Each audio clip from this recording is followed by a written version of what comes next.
evening, ladies and gentlemen. Monday night, 8 p.m. The Online Darts Live Lounge returns after a week's hiatus because of the World Grand Prix. Myself, Phil Bars, Jack Garwood, and we may have a little surprise in a minute. We'll keep you posted on this one, but a bumper show ahead this evening. We've got Anthony from the CDC, who is always in our chat room, will be joining us around 8:45. Charlie, no Dan this evening. Unfortunately, he has work commitments, but give it a minute or so and we'll have a little surprise for you. But can't believe how rammed the chat room is already. How we doing? Malachi, Kieran, Tommy Boy, Owen, Felix, how we doing? Nels, Dan, Adam says born ready, like that. James Ross, one of our members, Adam, Andrew, another member. Superb to have you all in. Daniel, how we doing? Connor is in. Bill, Bob, another one of our amazing members. Owen, Scott, Matthew. God, it is rammed. Harry is in. Charlie, how are we doing? TJ says, evening, boys. How are we all? Nels is all good. God, a week off from the live lounge, but oh my God, it just never seems to stop. No, I need a bit longer. Can we just come back next week? I live. How we doing? Look, it's just been absolutely rammed. So much darts to talk you through. So much darts coming up as well. We have entered silly season, and I see a lot of Premier League chat talk now as well. There was players started bringing it up over the last week. Obvious chat around Mike De Decker in the Premier League as well. Who? It's going to be interesting, Gob. The next 6 weeks could really shape the start of 2025. It could, which means we spend ages debating about nonsense again. Lucky us.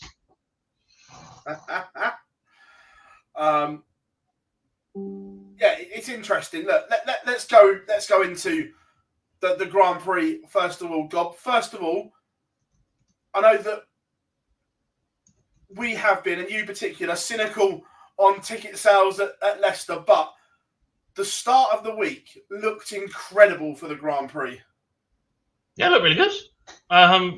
Actually saw people using the tier for pretty much most of the week. Don't get me wrong, you might think differently after being there. It didn't necessarily translate to what appeared to be a better atmosphere for TV, but it certainly looked busier. That's odd, because I think they may have been playing with the sound settings then, because the atmosphere was interesting, shall we say. There was a few interesting chants going around towards certain players, which may have been muted and dubbed, but the actual atmosphere was really good. I know Luke brought up there was a lot of football chants, but from day one, the atmosphere was decent. It's had long enough now, hasn't it? We're sort of at that point now where if this arena wasn't capable of producing something that was better, look, it doesn't have to be Premier League final-esque or Ali Pali World final-esque or something. It just had to be better than it has been. Because if it doesn't keep getting better and better on each arrival, then there's no point being there anymore. Yeah, I must admit, I thought it worked. For the first time, I thought, the Grand Prix felt like home. Do you know what I mean? I'm not saying it's as good as Dublin or anything, but for the first time, Leicester felt like the Grand Prix home. Like I said, it's been there long enough, and there was a few silly comments online throughout the week going, "Oh my God, it's dead. Get it back to Dublin. This never happened." That's a complete myth. Oh, Dublin, it was dead at the beginning of the week, the same as it used to be in Leicester. Yeah. It's in the middle of nowhere. Yeah, 100%. It's a bit like lots of people still hold a candle for the Reebok for the UK Open. But actually, in terms of overall access to facilities and everything else, Minehead is bang on for the UK Open. Oh, no, I'm not saying it's not, but I'm one of those ones that does hold the candle for the Reebok. Yeah. But look, I get it. It is the thing. It was good, and we had some interesting player reactions. We had some banging darts. So, all in all, I actually enjoyed the World Grand Prix for the first time in a few years this year. I've enjoyed it for the last couple of years. I think the fact we've had a variation of winners. Obviously, last year was Luke's first title. Before that, Johnny Clayton finally picking up a major ranking title, if you like. I think there's been elements of it on the way, and it's done what the World Grand Prix is supposed to do. It's produced shocks where the world rankings have been a little bit skewed and the top players haven't quite dominated perhaps as they have in the past, when you see major finals full of the same players making quarterfinals and semi-finals, and Phil Taylor and Van Gerwen and Gary Anderson, etc. The complete shake-up, if you like, seems to happen at this tournament. The format is a great leveler. 100%. Yeah, 100%. It's a leveler. Look, we saw that in the opening round, shall we say, that cutthroat format, it really is brutal. Yeah. When big upsets, but look, the last time award number one won it was Van Gerwen in 2019. Yeah. Because he wasn't number one in 22. Oh, maybe he was number one in 22, to be fair. Don't think he was.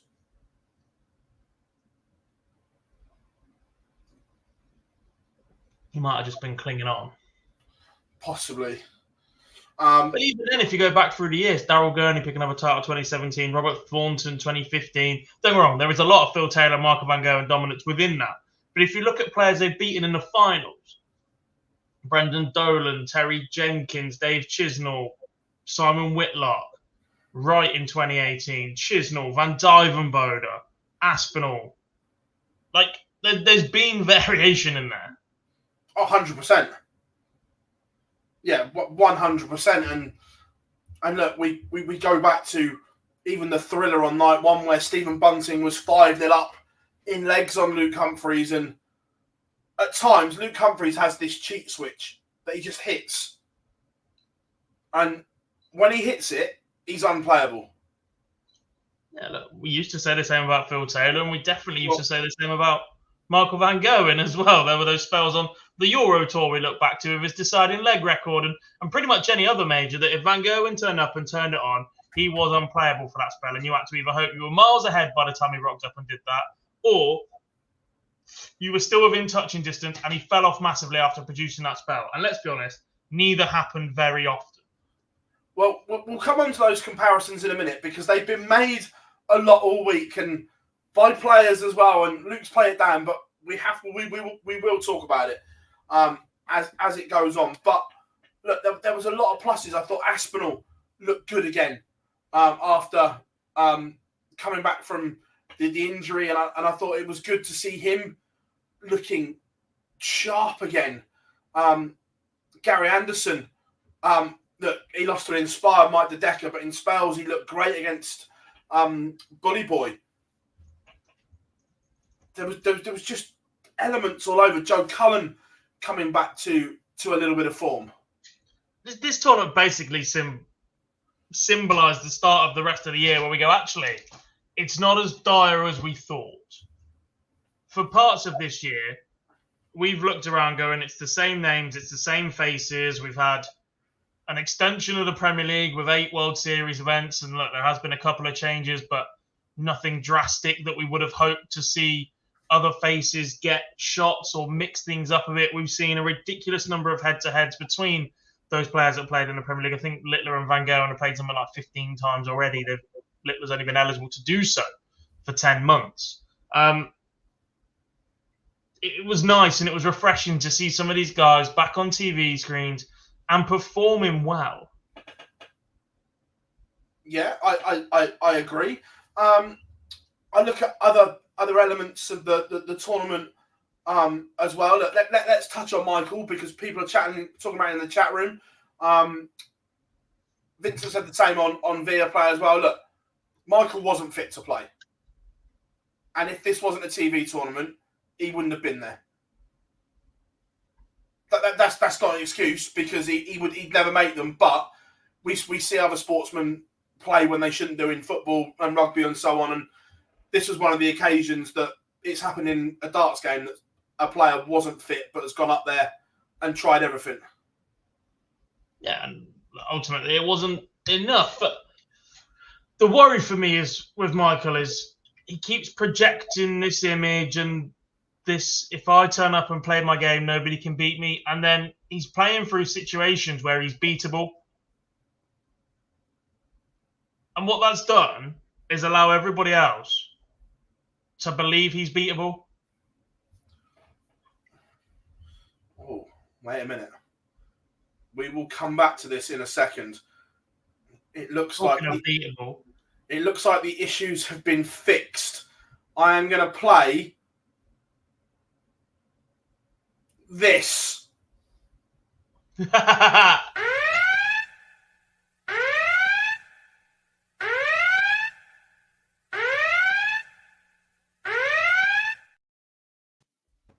The original crew is back for one night and one night only.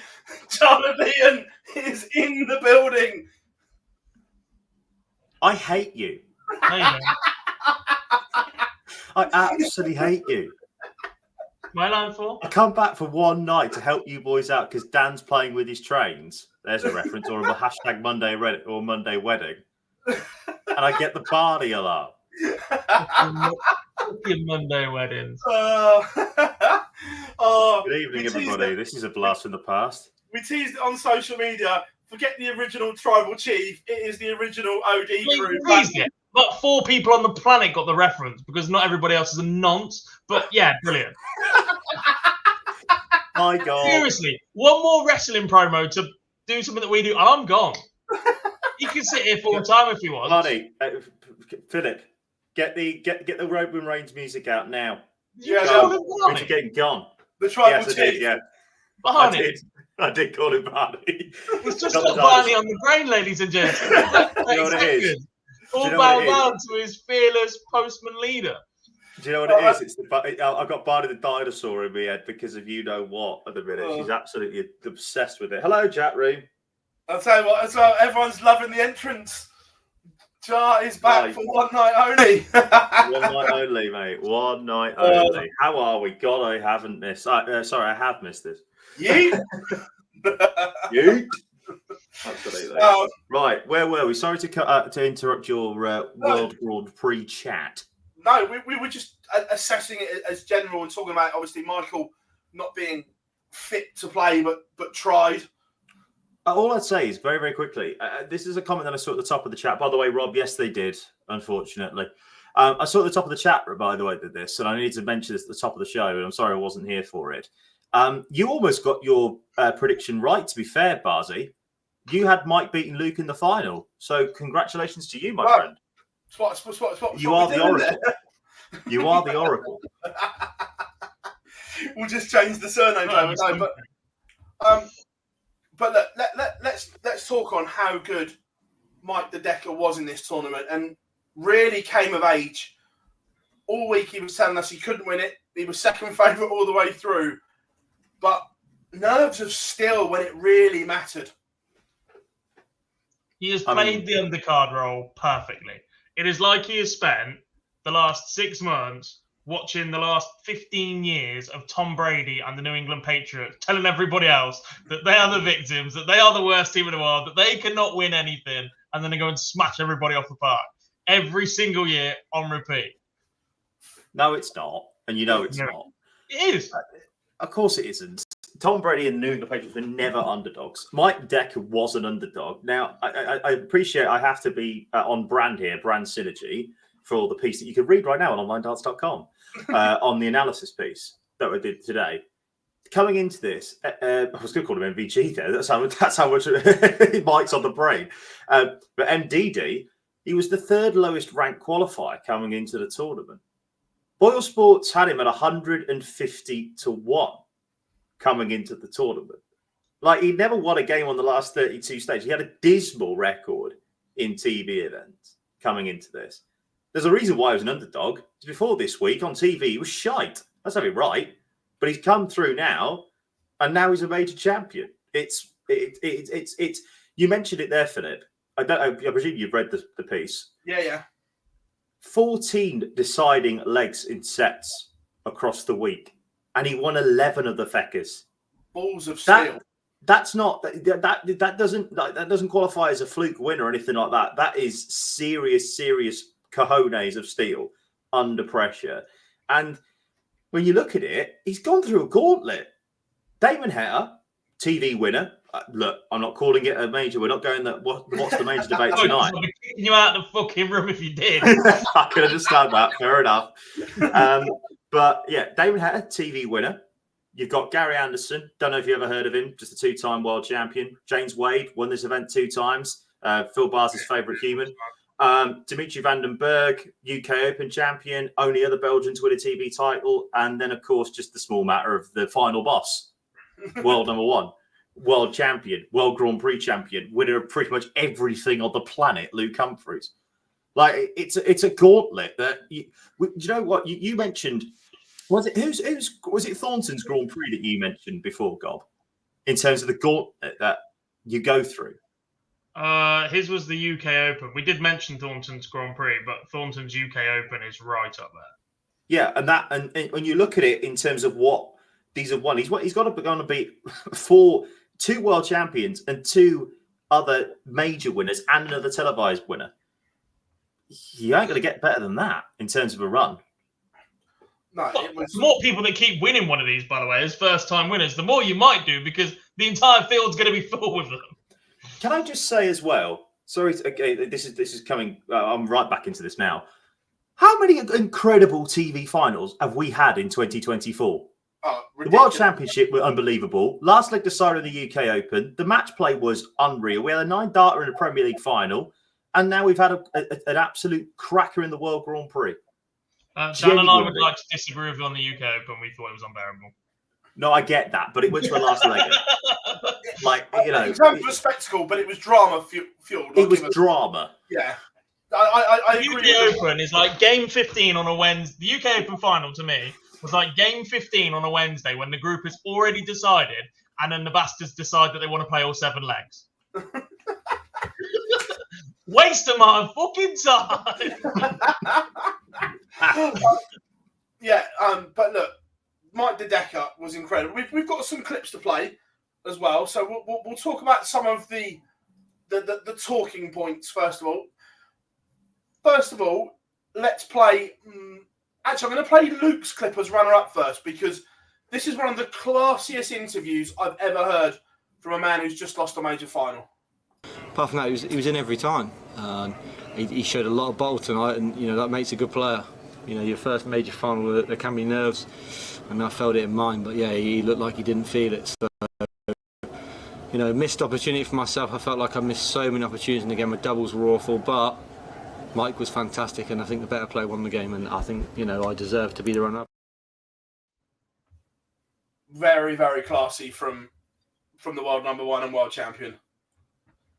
Yeah, and look, he's not been in this position very often, but whenever he has been, he's handled it with grace and dignity. There is an argument it becomes a lot easier when you're in as many finals and you're going to win as many titles as Luke is to accept defeat in the odd one or two. As with Michael, the same as well. If that's your one and only loss, like, let's be honest, the likes of Michael Smith and Peter Wright, they weren't terrible losers, but when they were losing finals back to back to back before they got over the line, they started to hurt that bit more, and it didn't really give the same level of response in those interviews. But he carries himself incredibly well. He has done from the very, very start. The only qualm we've ever had with Luke was begging to be in the Premier League 3 years too early. Yeah. Well, there's a comment there that says stating the bleeding obvious makes you classy. Well, no, it isn't stating the bleeding obvious. It's about being an unbelievable loser as it is an unbelievable winner. Now, I've always said on this planet, show me a good loser and I'll show you a loser. However, Luke Humphries is more than entitled with the way that the darts didn't quite go in particular in that starting doubles. They didn't go quite the way you would have wanted. And it felt like to me in that final Barzy that, and God as well, actually, that he spent all his energy trying to get back into the game because that spell at 4-1 I genuinely thought that was it. It was those 149 at 152, I think it was. I felt that was similar to the 118 that Littler missed in the World Final. Yeah, where quite 5-2, possibly. it'd have been 5-2 up and likely were going on to win the tournament. Instead, Humphries goes and pings double 16 and it gets back to 4-3. I thought that at that time it started to spiral, and then you think at that moment that Luke was going to go on and win the game. Obviously, the script writers didn't expect that, but it's about carrying yourself. Like, again, it's not stating the obvious. You are the world number one. You're the world champion. You are the main attraction on Planet Darts. I appreciate what Littler's done, but Humphries is the main attraction right now on Planet Darts. How you carry yourself matters. It matters to the sport. And Luke Humphries is one of the very, very best, as God rightly put. Like, that's really, you can't give him an absolute kicking for that. That's just classy. I like Classy. it. Right, Yeah. let's hear from the winner. How are we doing, Max? Hope you are good, mate. Good to have you in. Well, I'm not a world champion. I'm a major champion. But I don't know. We'll see from here. I'll just keep doing what I'm doing for the last 18 months. And hopefully there's many more of these coming my way. Well, to be honest, I don't think I'm ready for the Premier League just yet. It's 14 weeks against the top 8 of the world every single week, and it's so hard.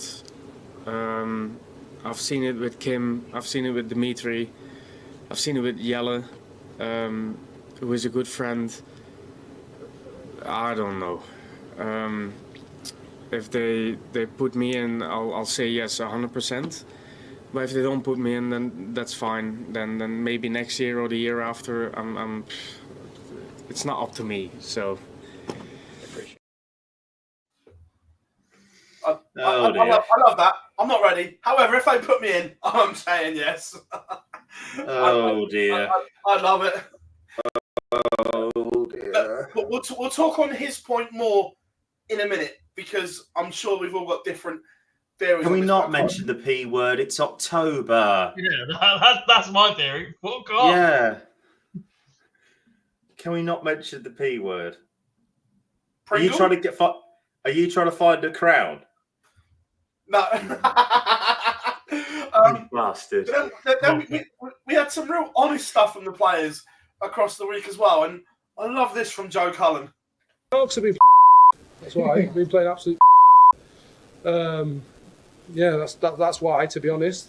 I've had dips in form before in the past, but it's lasted sort of a few weeks. This one's sort of, carrying itself on. So, I've had things going away from darts, but so have other players. So I'm not going to sort of heap everything on that and look for that as an excuse. So yeah, I've been rubbish most of the year. I've had a couple of good results here and there, but it's not what I am. I've set myself high standards, particularly over the last 4 or 5 years, and I've dipped from them standards. So I want to get back to where I think I belong. Hello, DRA speaking. Can you just replay the start of it? Despite the beep, I couldn't quite make out what he was saying. The DRA, I tell you what, the DRA Christmas Party Fund this year, Jesus Christ, if they're not hiring out the O2, they're doing something wrong. But Yeah, they're probably trying to book it for next year, knowing how long it takes them. But I love the honesty. And then players went into support Luke Humphries mode. We've got 2 clips. We'll play them back to back, and again, pure gold. Doesn't happen very often nowadays, but no, listen, I love playing the Pro Tour. We sit at the table, have a cracking laugh. To be honest, TV tournaments, your World Series, they don't interest me. I'd rather just play Pro Tours. Sit and have a laugh with the boys and a game of darts. And to me, that's the way I'm now. So anything else is a bonus. What would it mean, though, to get your hands on another TV title? I'd have to say no to the Premier League, wouldn't I? So it's your worst nightmare. No, listen, I'm here to play darts. There's some cracking dart players out there. I've over the last 6 months, I've noticed a lot of players coming through. You talk about your Michaels, your Joes, your Michael Van Gerwens. There's boys sitting right in the tail end of them, and if they don't sharpen up, they're in big trouble. I don't care because I'm that far down the rankings, it doesn't matter now. But they boys need to watch out because these young boys are, you've got Luke Humphries, best player in the world, no doubt.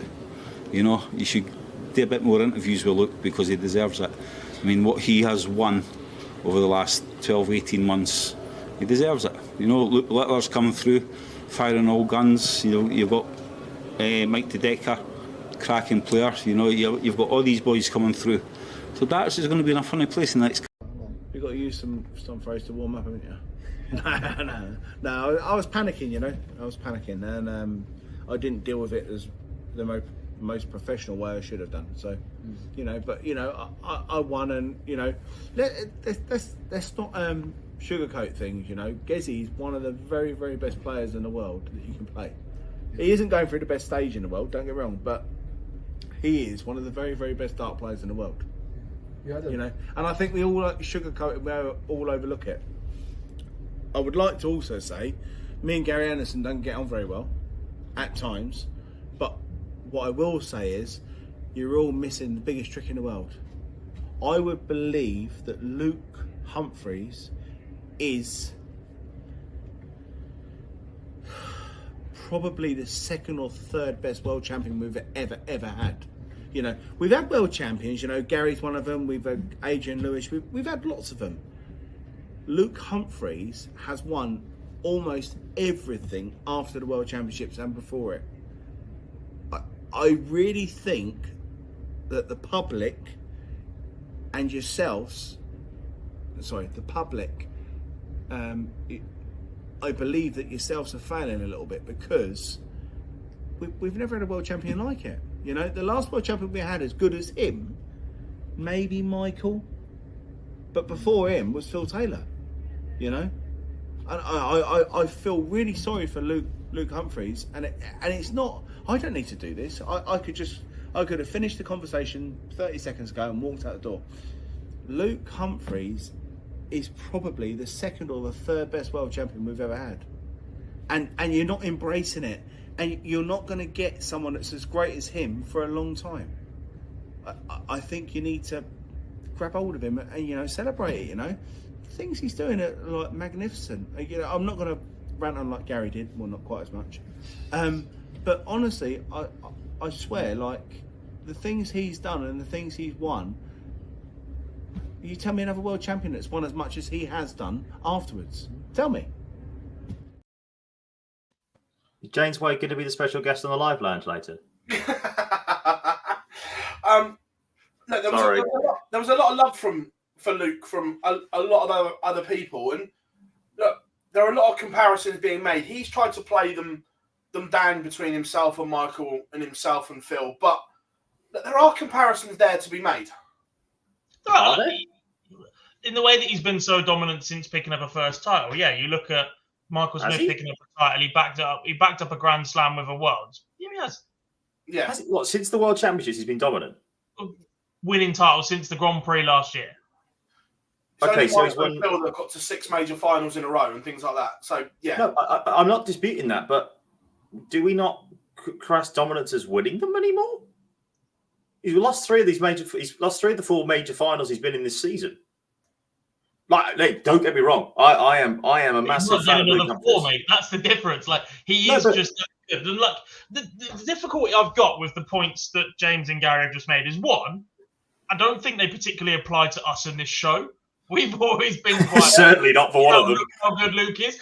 That's not me wiping my hands clean with it. I just don't think that applies to us. And if I'm wrong, chat room, please tell me. But no, I think it's the wider media to defend him and say, actually, no, this deserves this. We've been very quick to say Luke Littler is brilliant, but let's rein it in a little bit. We've been very quick, just in general, to have these conversations. But then the biggest criticism I saw about the final over the weekend across social media was, well, why was the commentary so biased towards Luke?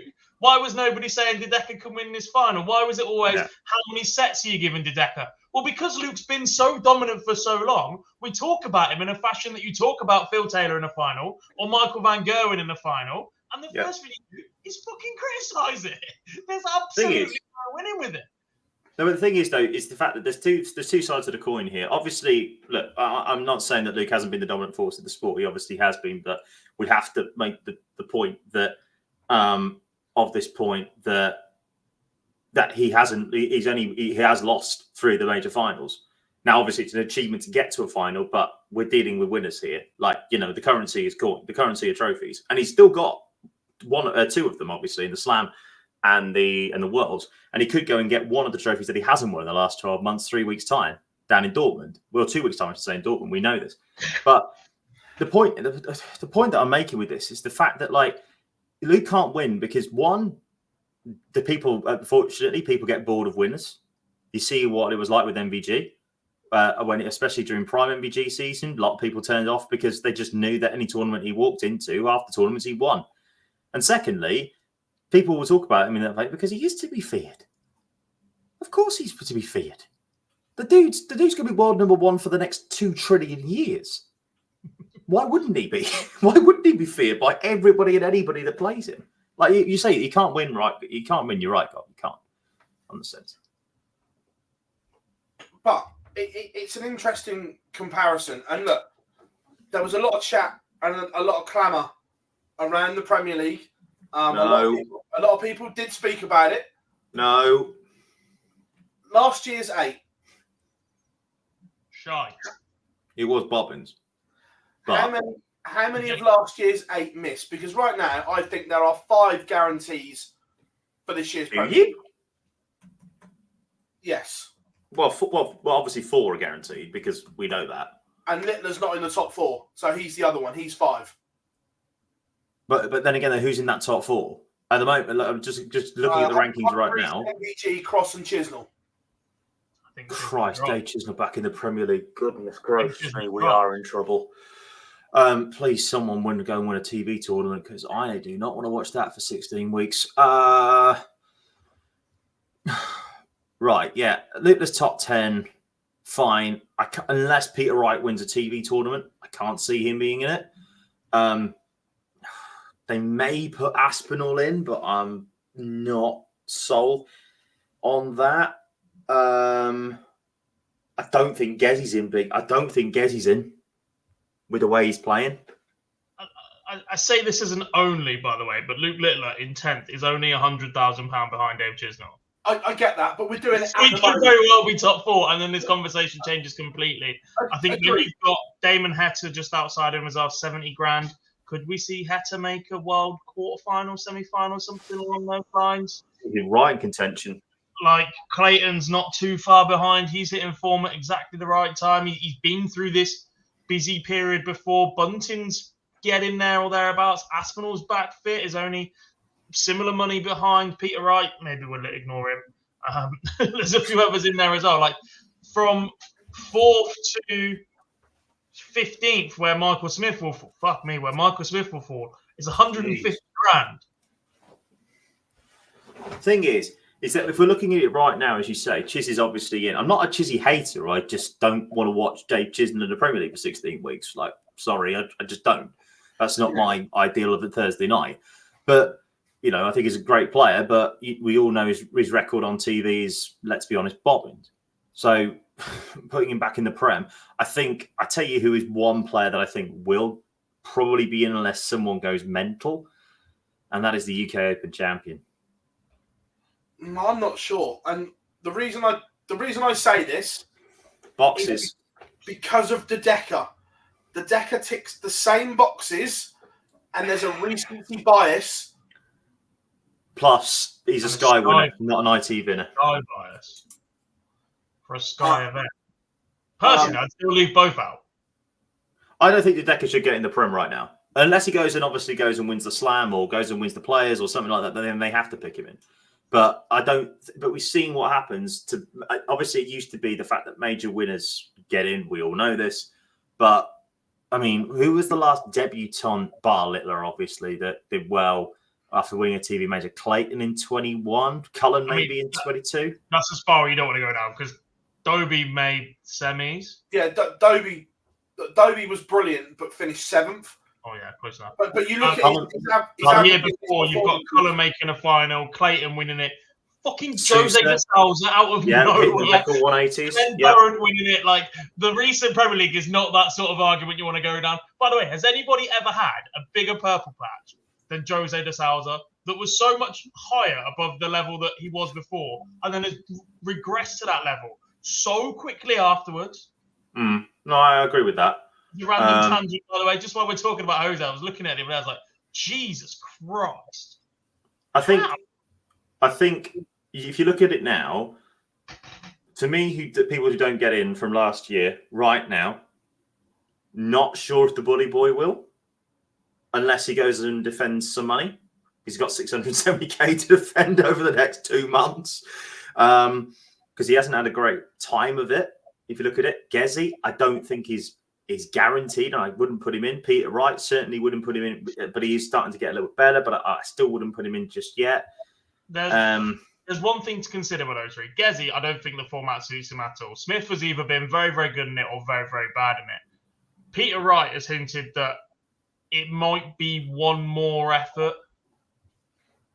Well, of course it might be one last time in it. Yeah, because of the money. But actually, if that conversation is had going, right, Peter, are you going at the end of the year? Right. We're gonna do a Phil Taylor / Roman Barneveld, are we?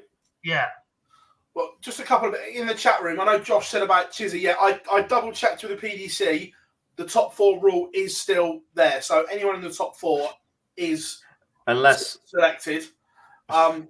Unless the other one as well, I think it was Liam made a good point. Has the winner of the World Grand Prix ever missed out? I've just gone back through. I don't think they have. No, they haven't. The only major winners that have ever missed out have won ITV events. They've won the Players' Championships, they've won the Masters, UK Interatlantic Building, and the European Championship. Yeah, I've come back and looked. The World Grand Prix winner has never not been in the Premier League. So that's normally because, but let's be honest about it, that's normally because they're bloody Phil Taylor or Michael Van Gerwen. There's Johnny, Gurney, Thornton. Johnny had won a double event that year. Gurney was a 2-time major winner by that point. Thornton was No, he wasn't. Was that his first? Yeah, Grand Prix was his first. Did he win the Players' Championship that year as well? Year after. Close enough. Wasn't he? Was ascending the rankings pretty highly though, wasn't he? Tough. Yeah, but also as well, it was at that time when. But again, you have to look at it and go. That was because at the time the major champion got in. That was we can't. Places. Oh yeah, times were different. I agree. But yeah, the World Grand Prix champion has never not been in. Yeah, but remember, rule number 1 will always be enforced when it comes to the Prem. Let's be frank. Yeah, it's going to be interesting. Like I said, I think at the moment 5 are done, so there's a lot shooting for 3 spots. Getting the back end of the year. Well, I mean, obviously Littler's going to be there as defending champion. Obviously Humphries will be there. The top 4 plus Littler at the moment. I'm working off the presumption that Littler gets into the top 4. There's enough going on between now and end of the year. I'm not ready to defend. And even if I was, I still think there's enough for everybody else to catch. Don't get me wrong, Dave Chisnell was playing some very, very good darts once again this year. Arguably close to the peak of what we've seen Dave Chisnell in the PDC. But until he goes on and converts it into a big one, he is not a player I want to see up on that stage again. I'm with you. Totally with you. Yeah, Mace is in as well. Hello, Mace. Always a pleasure to have you in, buddy. Oh, you've got the Decker in there. Very interesting. He's got Price in there. I don't. Of course, he put Price in there. Mace loves watching Gezi. I love watching Gezi, but at the moment, does his form justify it? I don't think it does. It's a tough sell at the moment. I'd have Bunting in the Prem over him at the moment, right now. Yeah, but I tell you what, 16 weeks of titanium, I'll take that any day of the week. To be fair, though, this is why we once said the format needs to go to 10 or 12 players again, because conducing it to 8 is just mental. Do you know what? Fair play to the PDC, right? I never thought this would happen, but somehow they've managed to make me miss the contenders. I genuinely think contenders is a great idea right now. Looking at the shit we've dealt with for the last couple of years in the Premier League, I'm all for it. Give me all of the contenders from everywhere. But instead of picking them based off where they live and whatever, let's have a proper ranking system. Let's have the best of the rest listed in order coming in 1 week after another. Because if players are going to miss out, like Dave Chisnell, or like Johnny Clayton, or like Joe Cullen, or like Chris Dobie, or Ryan Searle, or Andrew Gilding, or Danny Nopper, players that aren't valuable enough to do it for 16 weeks. Let's see them for 1 week, and let's see them absolutely spoil the fucking pie. Over and over and over again, every single week, one of them walking in with a chip on their shoulder going, I'm having you. All I'll say is that, are we allowed to talk about the Premier League? Because I think the PDC have done something really good, actually. They managed to piss off the fans with the tournament, and they managed to piss off the fans in trying to get tickets. So congratulations to them. Sorry, I'm joking. I'm sorry, this is a bit tight. We'll touch on that later on. Because our guest is here, I'm going to play this for 15 seconds, and then we'll be back on the other side of this.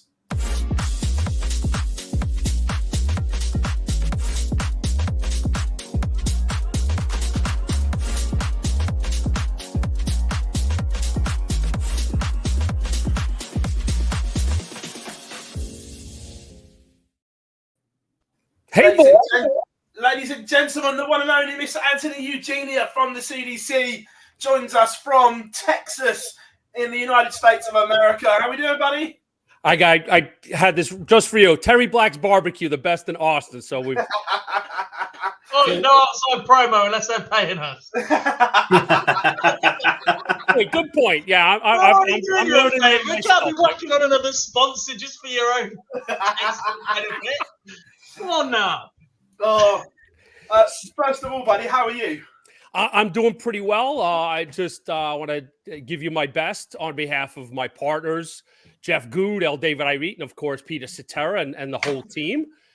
Wish you boys the best. We always enjoy everything that you do, all the watch-alongs and the live lounges and the post-event things and everything. So, yeah, I'm good. I'm obviously busy with getting prepped for the Continental Cup Championship this coming weekend. So always lots of work.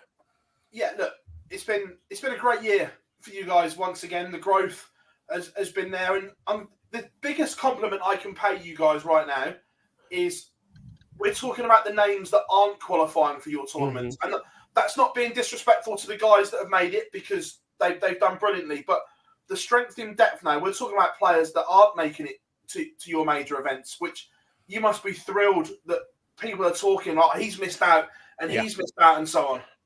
Yeah, no, I remember when right after the regular season finished in September, that's exactly what you guys talked about, were the players that first off didn't qualify for the World Championship that had been there before that people had expected. That notably, I know Phil is always looking for a Spellman, and then the same thing with the Continental Cup. It's 16 players, but there's good players of note that are left on the outside looking in, and from our standpoint, it's amazing. I think from North America's standpoint, it's a place we haven't been to for a long, long time.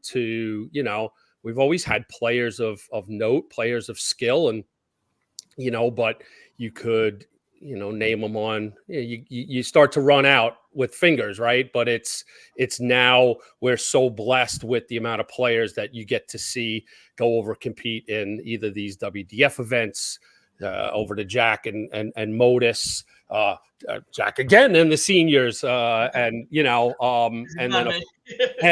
of course in our own events at the cross border and stuff. Yeah, it's been fun. Some nights after events to start to reel off that list, and you get into the teens and you still have quality. Yeah, look, 100%. And look, it is Continental Cup time with a Grand Slam spot on offer for someone this weekend. And your smile says it all. Look, there's a big carrot to be dangled this weekend. There's a lot riding on it for North American darts. Yeah, well, look what Stowe Bunce did. I mean, literally now it's almost a 12-month kind of bookend, right? He goes in, wins the Continental Cup, was actually booked for Modus that week, I think, Yeah. or it was either the week after the Continental Cup or the week before, or the Grand Slam, what have you. You know, picks the Grand Slam. No disrespect to Modus, but took the Grand Slam up. But you know, goes to the Grand Slam and run to the quarterfinals, wins his group, and you know, obviously a lot of pressure there at the World Championship to open the whole event up. I mean, that was a whole a boatload of pressure, but continued another big year this year. And then we just saw him 2 nights ago at the Modus Weekly Finals, right? And he played so impressively, right? Exactly. I heard, you know, I through the grapevine some messages about, you know, people were impressed by his acumen, his mindset, you know, his ability to work. His board management. Unbelievable. Very. I was wrestling for the first 3 days. One of the conversations I had with him was, you're setting up 6-star outs in the 300s, like, without being disrespectful to some of the players that we've seen in the CDC in the past, where there is a soft tip background, that there is that little bit of a stereotype that some of the players are a bit lazier with their counting. And when he's switching to 13s and 17s in the middle of the leg, I'm going, hang on, you're really on it here. Hang on a second, yeah. And then I said this to him, and then he got really offended when I said that some of his colleagues can't count. And then the very next leg he played, he miscounted. He wanted to make you feel better. Look, it is Continental Cup this weekend. Let's put the ties up on the screen for everyone to have a look at. There we have it. Leonard Gates, the number 1 seed, will face Nick Lindberg, Gary Mawson against Doug Bain, Adam Savada, someone that's been very impressive against Larry Butler, Alex Spellman against Joey Leonard, Jim Long against Jack Robinson, Jake Womack against Jeff Springer, Stowe Bunce against John Part, and Jacob Taylor against Steve Warnock. What a lineup that is. Oh, tasty matchups, a deep lineup, and then just to keep the thread on you know, the Modus games that you know, as you said, we've just continued to have players go over. There's players in there that you certainly will hope to see next year on the Modus stage in Savada, Joey Lenar, Springer, Womack. So the pipeline continues. And to the point of this event, you know, you'd certainly hear it in the PDC, but it also starts to really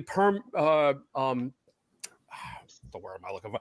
Leak into different parts of the dart area. Everybody continues to say, like, this is the best field we've had. This could be the best of, you know, showing of X event, right? You see that in more and more corners of the game right now. Like, everything is getting better, and we're no exception. Like, this feels like one of the most outstanding Continental Cup fields we've ever seen.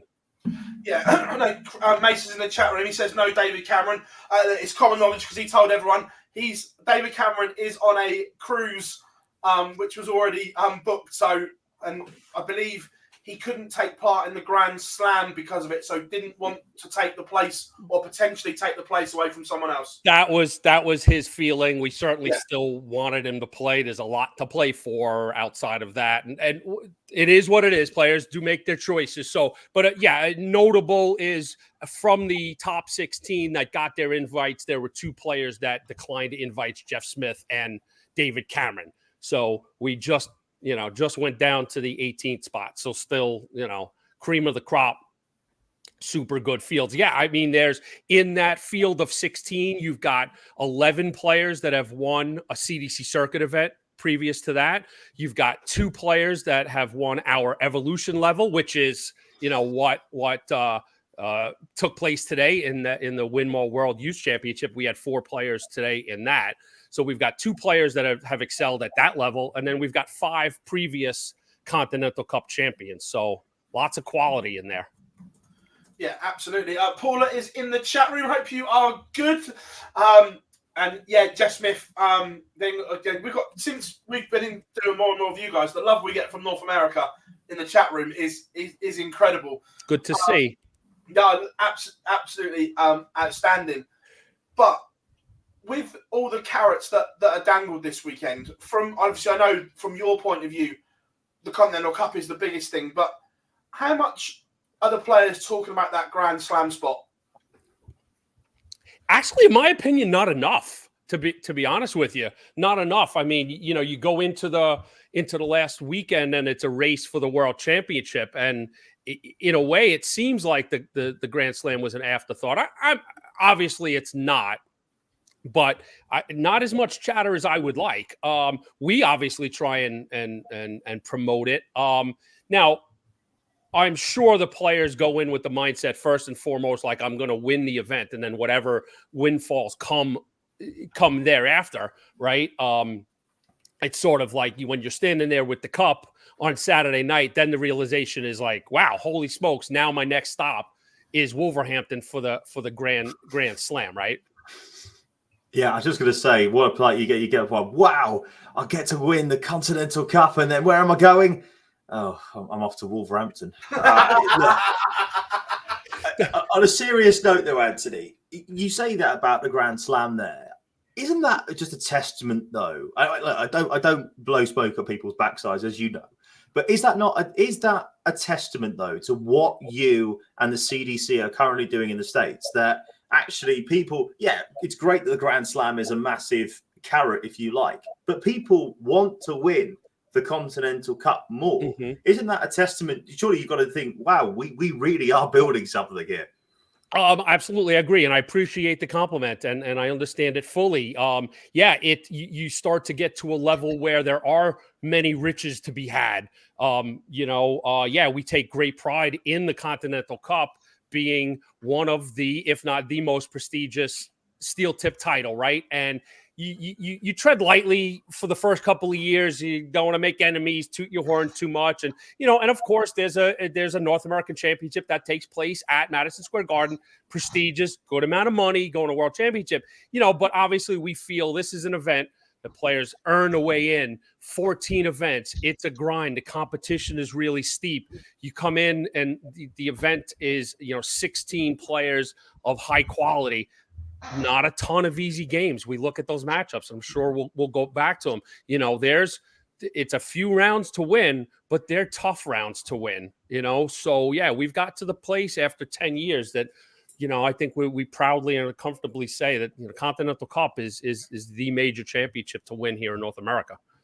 You mentioned the North American Darts Championship, and obviously the big news has come out today that we, of course, are going back to the Garden in 2025. Philip is very happy. Just came out today. I'm sure you absolutely, it's come out today.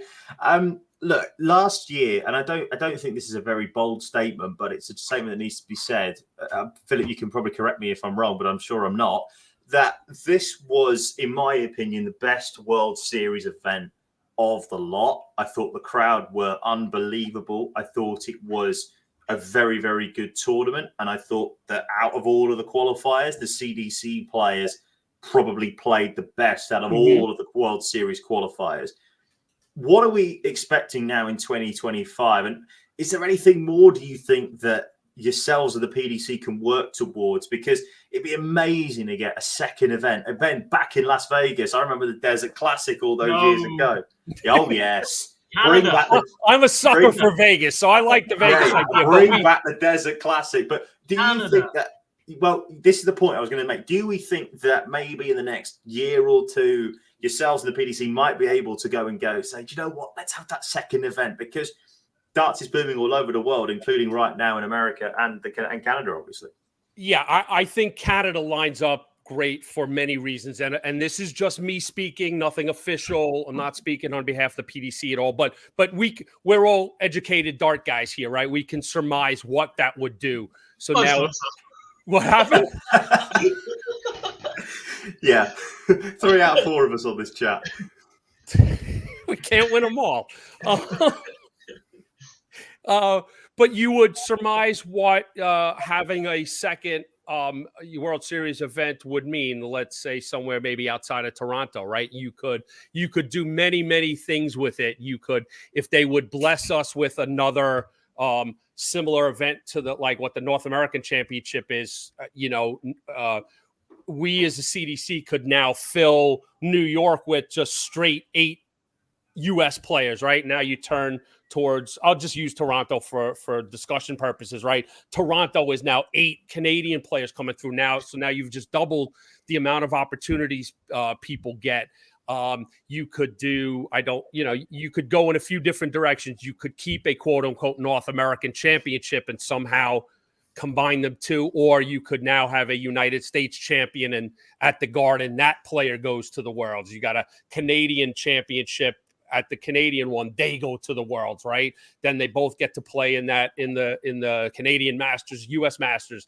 Maybe then that gives us a little bit extra room. Maybe we take over a North American championship that sends somebody else. So, you could potentially see, with also rumors of the Worlds going to 128, that folds right into that. Now you've got, hopefully, right now we're sending, we're sending our 2 players. We got a bonus player. So now hopefully you get 3 to 5 to 6, but you can see 5 being a very comfortable spot in the very near future to go. And it would work just as we're laying out with having a Canadian World Series event. Yeah, that was going to be my final thought on that one, is the fact that obviously, as we say, the rumours are abound, and when rumours normally swell in the darts world, they're normally pretty strong. So the fingers crossed for you in that sense. Sorry, Phil, I jumped in there. No, I'm going, but I want 4 events in North America. I'm going Vegas, Boston, New York, and Toronto. I think we can do a month over there. All of it. I bet you do. All. All of it. He gets to travel. I mean, we'll take them. I don't disagree with Boston. I think Boston's amazing. That's where my sports teams are. Just sign me up. Yeah, so that you get Gob going there. But to be fair, also, Gob talks a lot about what are the purposes of these events. At what point do you judge that they go in?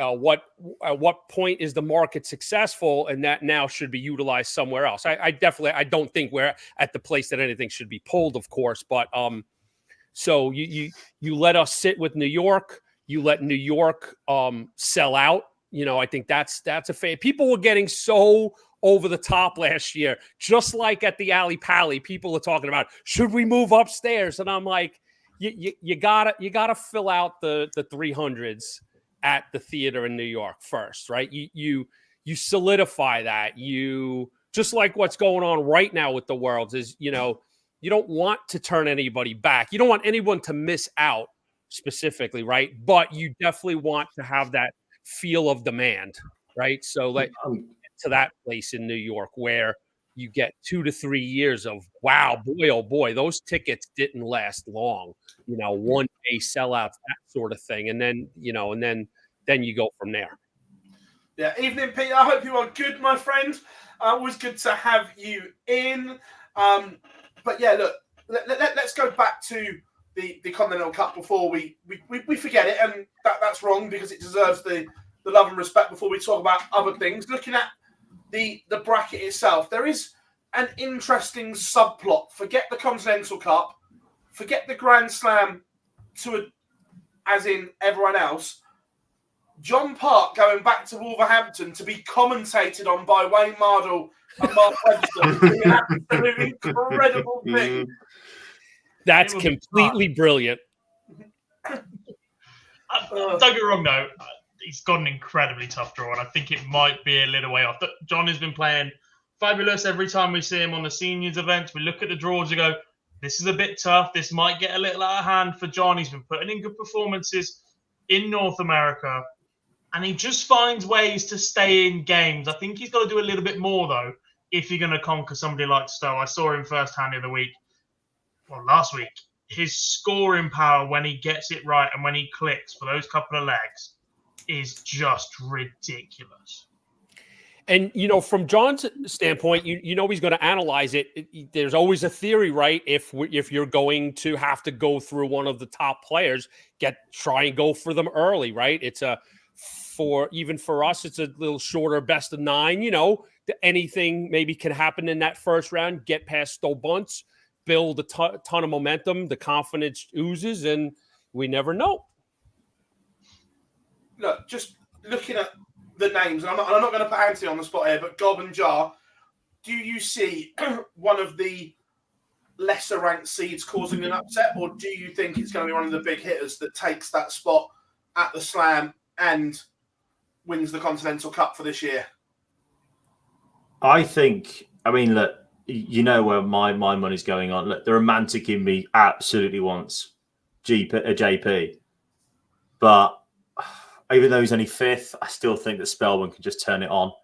And I'm going to go with Spellman. That's probably my pick. Gob? I've got 2 shouts for this weekend. One from either half of the draw. And again, this is ignoring not all of the big boys per se, but perhaps names that our viewers are a little bit more familiar with. I've really liked Adam Cerveda this year. I think he's been absolutely fantastic. Tough bit of the draw to run into Butler, then Spellman, then potentially Gates, then someone from the other side. But I think he's got the game to do it. And from the other side, I'll be honest, I don't know an awful lot about him, but I do know he qualified for the WDF World Championship this week. Jeff Springer.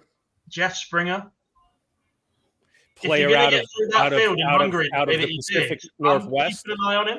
Yep.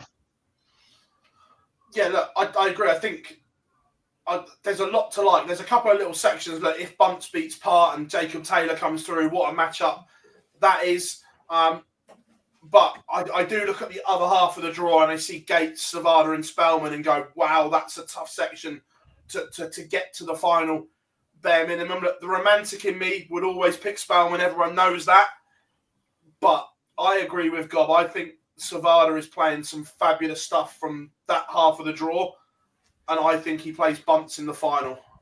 To give you a little, couple of nuggets for the viewers and stuff. Yeah, Savada is going to come in and fire heavy out of the field. I looked it up. He has the highest 3-dart average, highest first 9, and the most 180s hit for the season. So, you're going to expect a lot from Savada from a scoring perspective.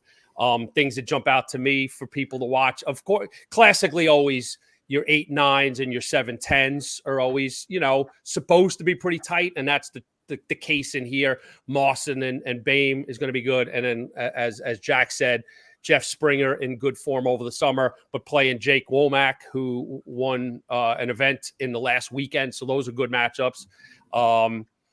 No disrespect to their opponents, but you've got a possible second-round matchup between my personal favorite historical matchup, Leonard Gates and Gary Mawson. They just seem to always produce fireworks. There's something about those two guys. If they both get through, they're the 1-8. They play in the second round, and the matches are always in the 90s, always within a few legs and stuff. So, and of course, Stowe Bunce had a good week. So a lot to watch in that bracket. Yeah, it's like a little version of March Madness looking at that bracket. I've got to be honest. It's like watching March Madness. We hope, right? We hope the fun of it being almost futile to pick, and maybe some evident matches in opening rounds, but it gets tougher and tougher as you go into Saturday, and that's not a bad pick from Mr. Mason. I mean, Jim had an incredible summer. It seems like there's a lot of storylines that continue to weave together, right? We're going to bring up Modus again. Jim was scheduled to go to Modus. What was that? August, correct? For the Champions Week, had the privilege of going in Group A, but he stuck around, played in Niagara Falls, and took the group, I guess maybe a Group B spot, which was later in the week. Cost him a spot in the B because of his average, so he dropped into C just. But it was a case of he took a chance on himself. He won an event there in Niagara Falls, and that really put him in good position to overtake David Cameron, which he did in the last weekend. He didn't win an event, but he went to 2 finals. So yeah, Jim Long is absolutely in fine form. Yeah, look, and Wayne asks in the chat room, is it on YouTube, Tasty Bracket? Thank you very much. Someone doing my work for me. I've got a million notes, and yes, that's absolutely one of them. We will be live on YouTube. Search up Champ Darts on YouTube, and we'll also be on PDC TV. So if you're a PDC subscriber and you want to go through that way, or if YouTube is more your pleasure, Friday, October 18th, this coming Friday, 7 p.m. Eastern in the U.S., so do your adjustments on the clock on that. And Saturday Midnight. start an hour earlier, 6 p.m. Eastern time. So they'll both be PDC, YouTube. So that's midnight and 11 o'clock for our British viewers. So Yes. straight after the Euro Tour. Straight after the Euro Tour, you just switch over, and there it is, the Continental Cup. And look, talking about players in North They're in the America, pot. At least you get something out your PDC membership. Don't say that. You're not allowed to get away with that yet. Don't worry about me. You keep I was going to say very, very quickly. You've got business relationships to keep up. Can I just say very, very quickly? I think it was a little bit harsh on Wolverhampton considering you're playing in Philadelphia. To be honest, I'm a Washington fan. I can't stand Philly. I'm sorry. We love Philadelphia, but I will say my partner Peter Citera very much uses that Wolverhampton line very often. So it's Wolverhampton. What about San Marino? My grandmother was born in Wolverhampton, so I don't know what that says. But Philadelphia, we're thrilled to be in Philadelphia. Yes, Philadelphia is lovingly rough around the edges, right? It's a tough town. It's a tough town, Philly. You gotta be tough to make it in Philadelphia. And here's the pitchman in me. And one of those 16 players is going to be tough enough to come through Rocky's hometown and be the Continental Cup champion. But yeah, we're going to be at the Columbia Social Club in Philly. And we've got a history with Philly. Not only, Philadelphia in and of itself has a deep and rich history in the United States, going all the way back to the late 60s and 70s.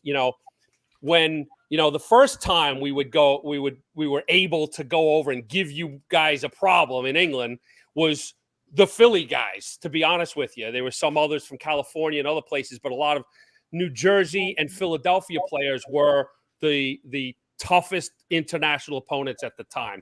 And this hall is really fantastic. It's the home of the Advanced Singles League, and they don't play on numbered boards. They have every board is a player. So you've got legendary players in the U.S. like Frank Innes and Ray Chesney and Danny Valletto, amongst others, that they honor the history of Philadelphia darts by naming the boards. So you'll be in a tournament, they'll call you up to a board. So we kind of geek out on that. We dig that. And in this very hall in the early years, we actually would hold the full tournaments that we would do. We sort of outgrew it a little bit, but we told them we'd be back someday. So we're happy and thrilled to be back with the Continental Cup in Philly.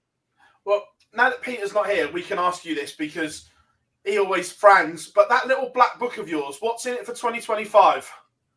It's right here. I have it underneath my desk. Well, but you know what the answer always is? It's all about the checkbook, right? It's all about getting the okie dokie from the powers that be to write a check, to underwrite what you believe in. I mean, we certainly would like to go to another big major, maybe something akin to the match play. A lot of the same ideas that we've talked about, that international affiliates challenge, maybe something like the Ryder Cup, more actual Ryder Cup-ish.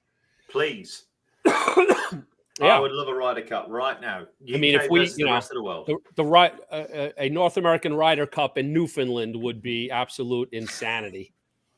But of course, it all takes money, right? You need to get a production up there. You need to get your whole team up there. So we ain't got any left now. Peter's just hired Phil as his official media communicator. By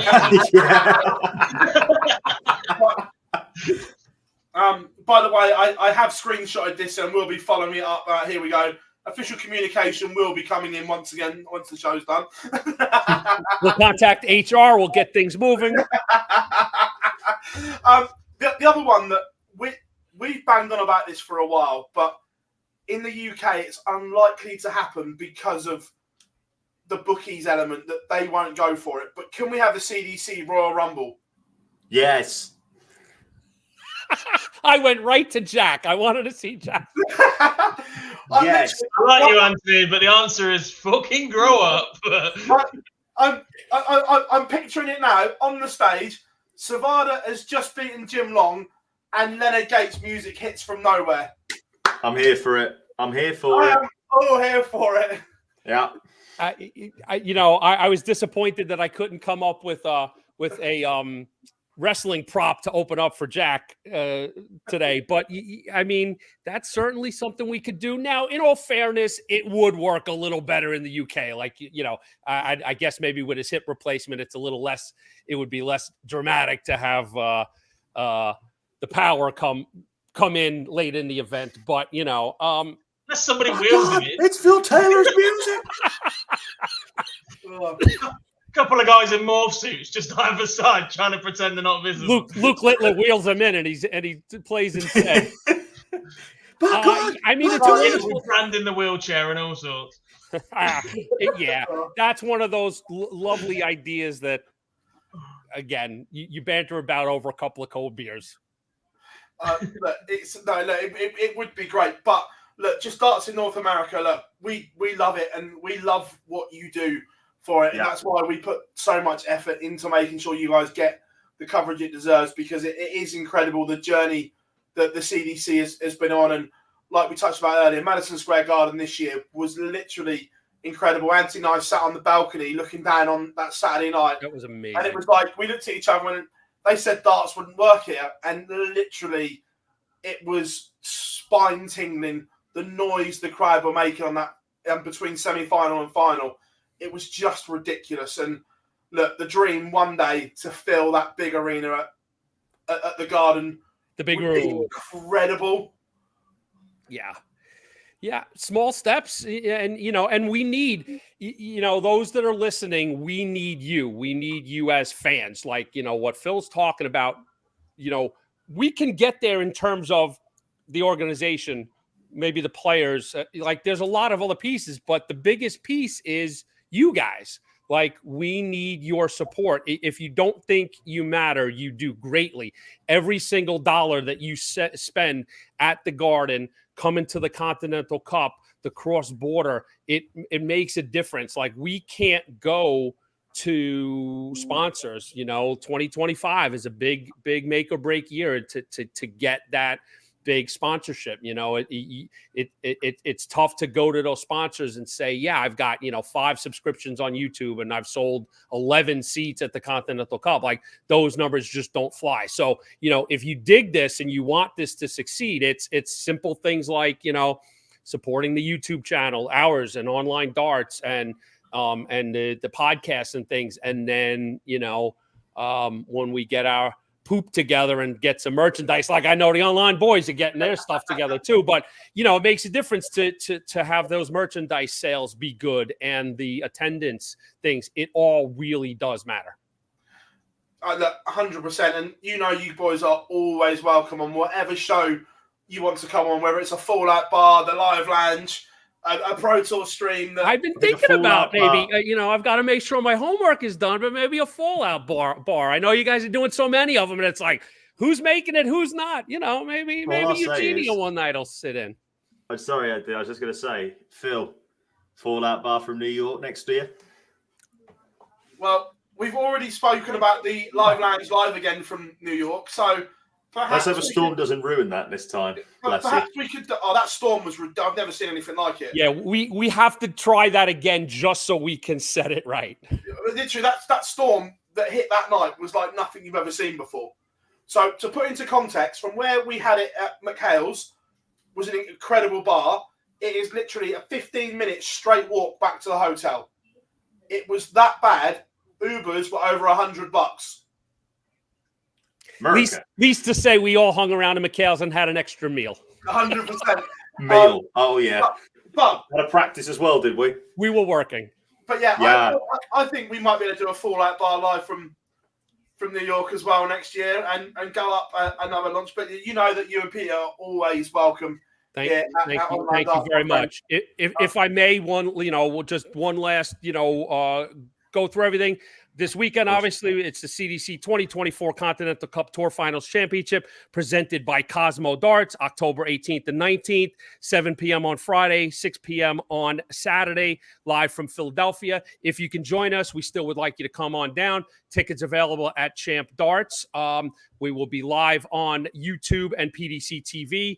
Thanks to the other sponsors that make this possible. Boomerang Tours, Galaxy Barrel, Cosmo Darts, Magic Darts, Winmar, Darts, of course, Dart Connect, the PDC, of course, DJD Designs that got a lot of press there with Stowe Bunce's shirts this past week.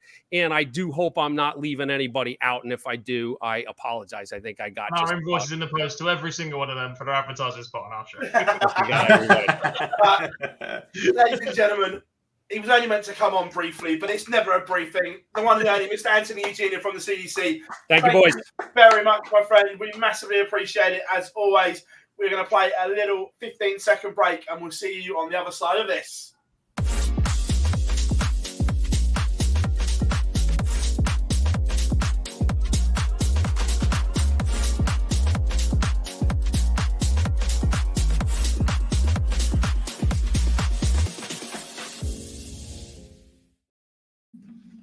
That was incredible, boys. I loved every second of that half an hour. I could talk to him for hours. Incredible. And look, I genuinely mean it. Watch the Euro Tour at the weekend and then head straight over and watch the Continental Cup, because it will be incredible. Right, boys, today was an interesting day.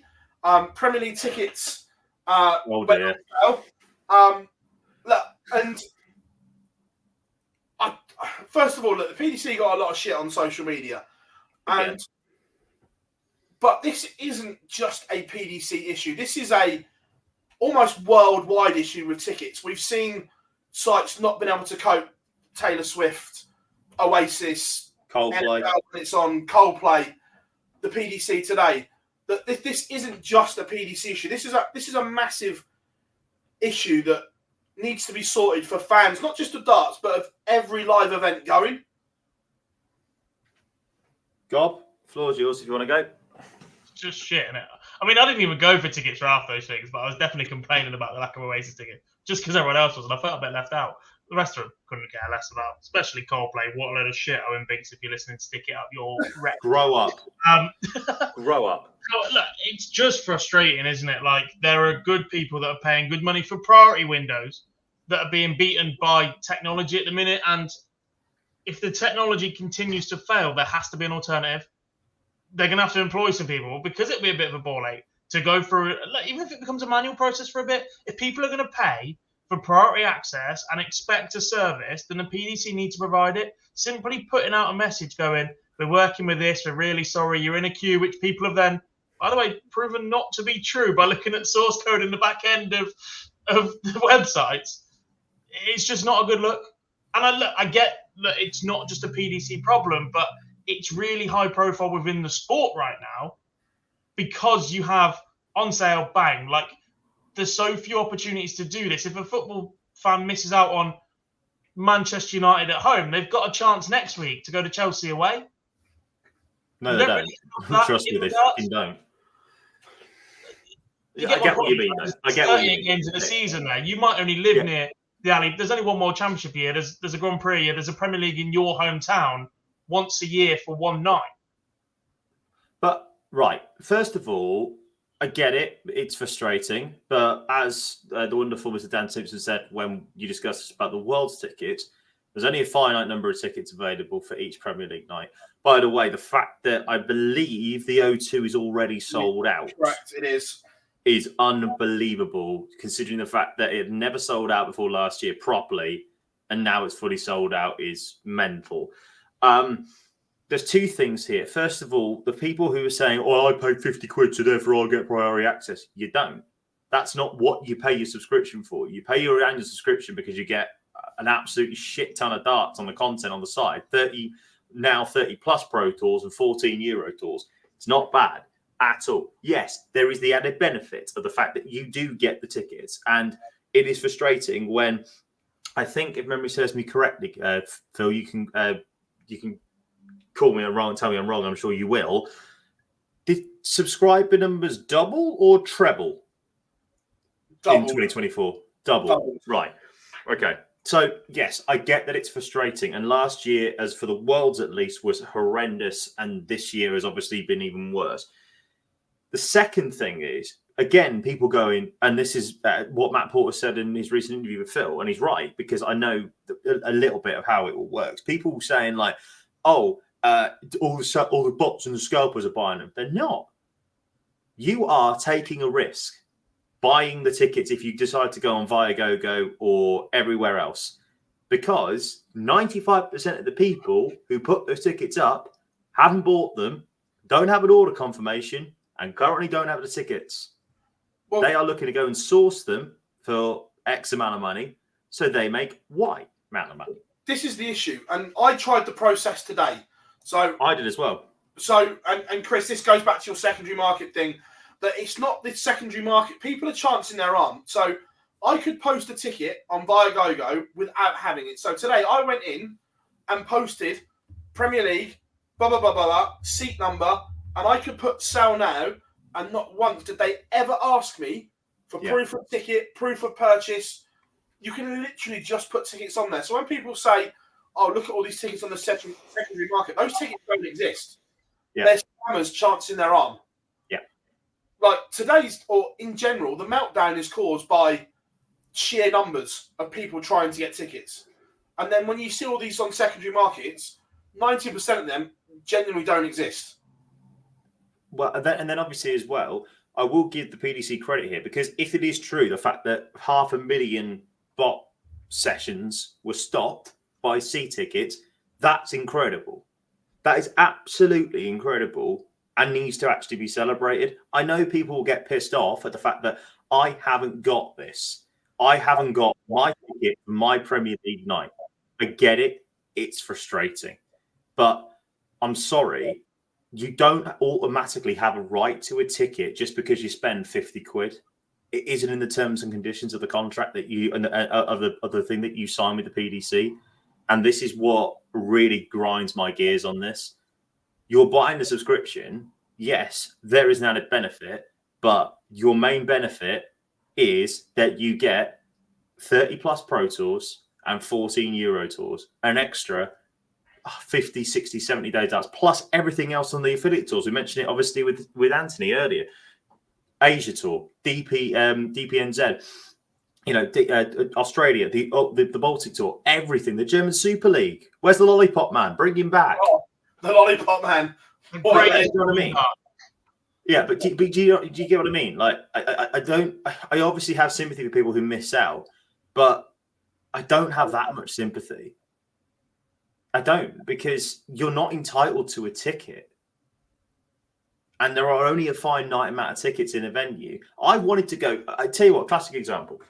I wanted to go to Rotterdam for the Premier League, probably since it first started. It's been on the bucket list to do. Try to get them today. Got to get them? Got to fuck. But I'm not bitching about it. It's like, oh, well. You are a little bit. No, but I'm not. Right. I'm not going, oh, well, I can't believe that 15,000 more people have managed to get in front of me and I'm more entitled to them. No, not at all. I've had the PDC subscription now for the best part of, 6-7 years? And I'm very grateful for 5 of those. I'm sure you are. It's getting renewed in November. You'll be pleased to hear. But you know what I mean? Like I'm not going batshit about it. It's the same with the match play tickets. I wasn't gutted. I wanted to go to match play this year. Couldn't get a ticket. It happens. Deal with it, motherfuckers. But yeah, to be fair, and look, the PDC, every tournament this year, they've actually recovered tickets as well that people were trying. Some scammers that did buy tickets and tried to flog them for ridiculous money, they identified them, cancelled them, and put them on resale. But resale sites shouldn't exist. No, resale sites shouldn't exist because it is literally, as you said before, it's literally legal touting. Yeah, is what it is. All the big companies are in bed with something. Look at Ticketmaster. Look at not C-Tickets. What's the other one? Look at the big one, AXX. They're in bed with Viagogo. Ticketmaster's owned. There's another resale site that's owned by Ticketmaster. Yeah, 100%. What a joke. Busy week ahead. 2 Pro Tours and the final Euro Tour of the year. All on the line for the European Championships. And there are some big names that are just outside. And we look at it at the moment. On the race, who is safe on the European Championship? How far down are we going? I'm thinking Luke Littler might be just about safe. Yeah, he may have done enough. Not sure. I think anyone up to Barney, ironically enough. Of course you do. Barney on me, Johnny on me. I think Barney. I actually think if you've got the 20 grand, you might be okay. Andrew Gilding potentially. No, I think Barney's just about safe. Yeah. Right. How are we doing, Lau? Yeah, Anthony's been on, mate, so you're going to have to listen to us back. But thanks for jumping in as always. Right. The other thing that comes into play, obviously, players that aren't informed players that aren't there, like Wessel Nyman. So at the moment, who is top of the standby list? Do we know? For what? That is a very good question. Not a Give me 30 seconds and I'll have a look. It'll be on the PDC website earlier. Was it? It will be on there somewhere. The reason I say that, I know of at least one that isn't going. Gary. I know of at least one that isn't going. Gary. Ross Smith's pulled out the Pro Tours this week.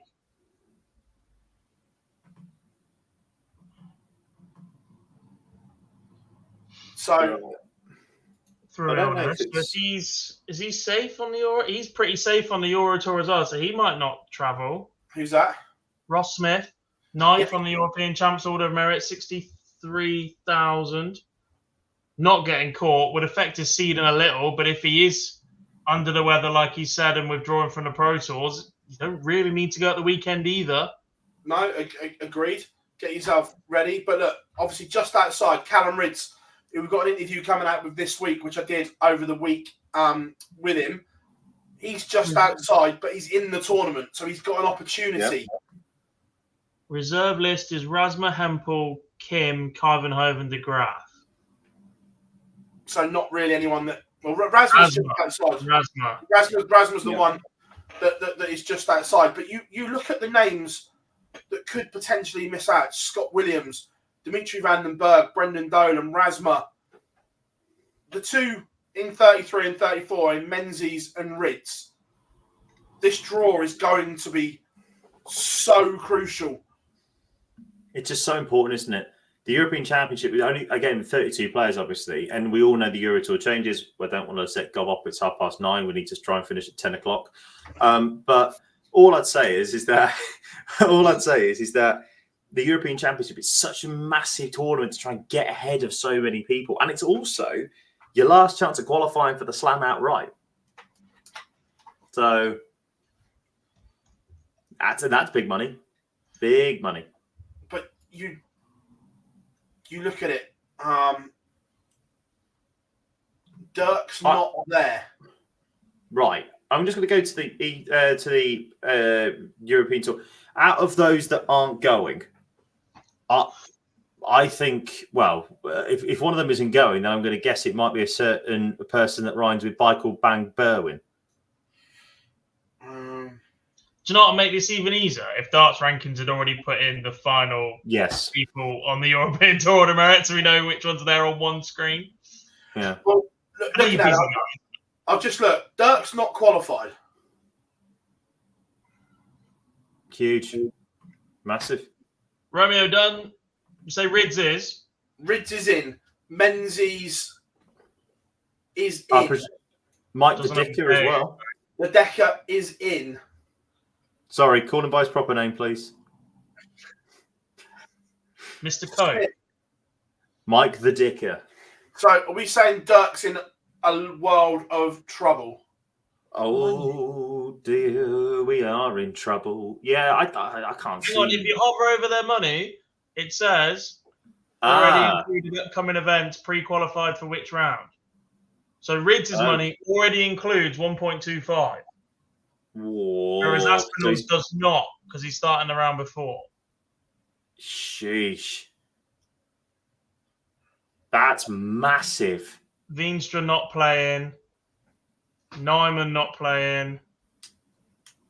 Rasmus back up. Sorry, Connor. When I clicked on it, genuinely, it said it was sold out. Oh, superb! Rotherham tickets. When are we going to Rotherham?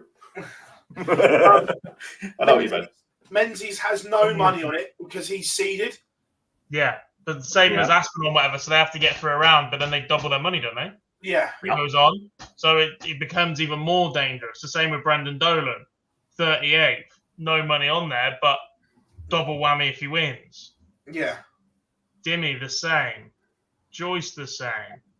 Well, the fact that Gilding isn't even there, as you say, makes me think he could be in very big danger of missing out.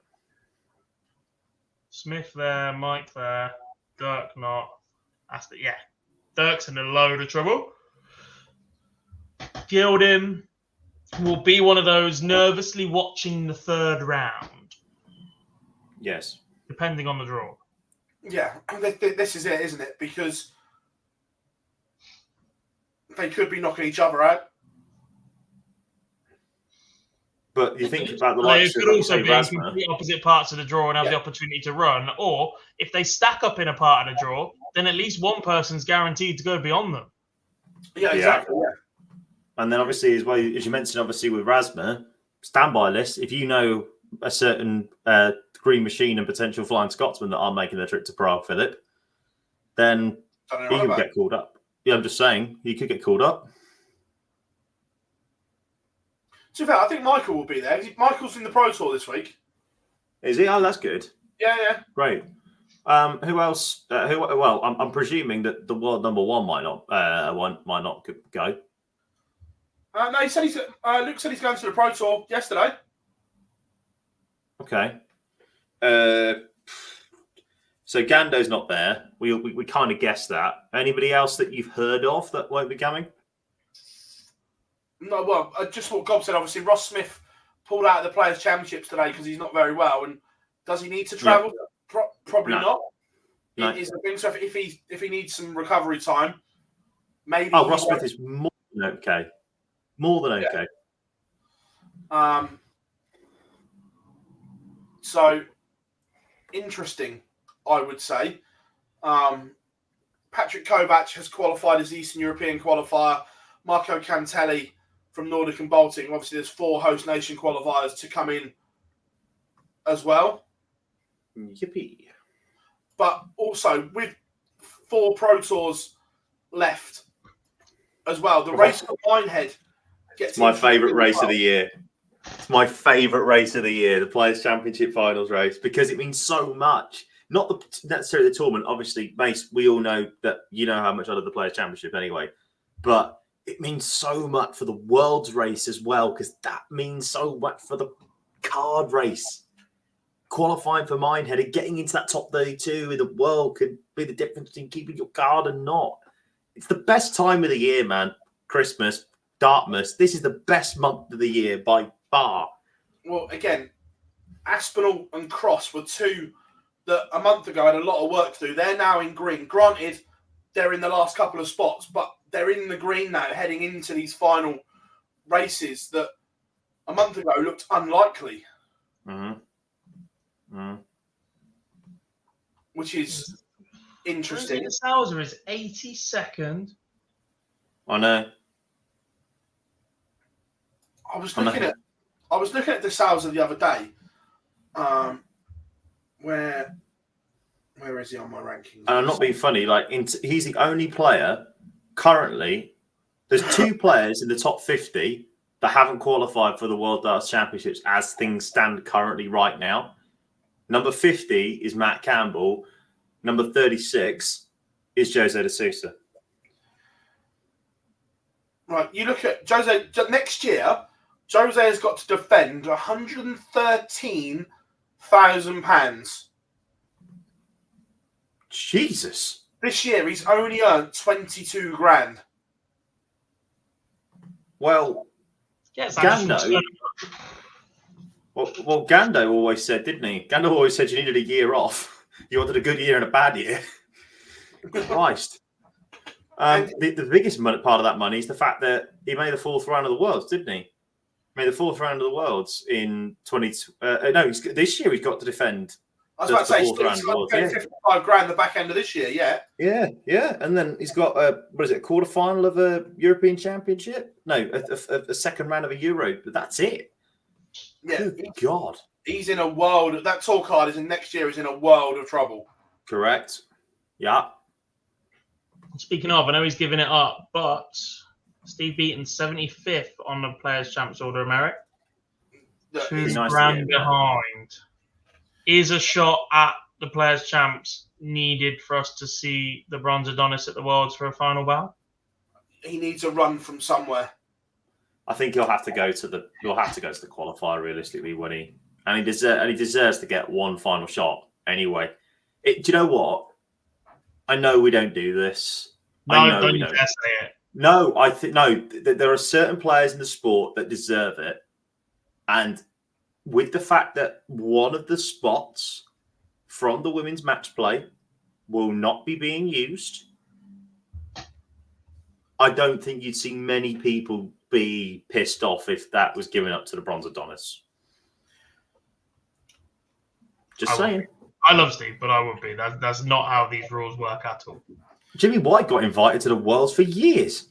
Fuck the snooker system. So I know, but you look at it, Beaton's 475 off of a world spot at the moment. So he needs to find something in these last 4 Pro Tours. If he can get to a quarter final or something like that, that would be massive. Look, Rob, I get it, I do, but there are certain players that I do think that if the spot was being used in particular, I'd maybe reevaluate what I've just said. But for people who are playing in the PDPA qualifier, I ain't being funny. You've had 43 fucking chances to qualify this year. Well, here's another thing, and I think recently. So Steve, then, but you want to give him a fucking invite? Yeah, but yeah, got him, Stevie B. got him. He's Stevie B. He's Stevie B. Look, I actually think the PDC have done a great job in shutting loopholes over the last few years.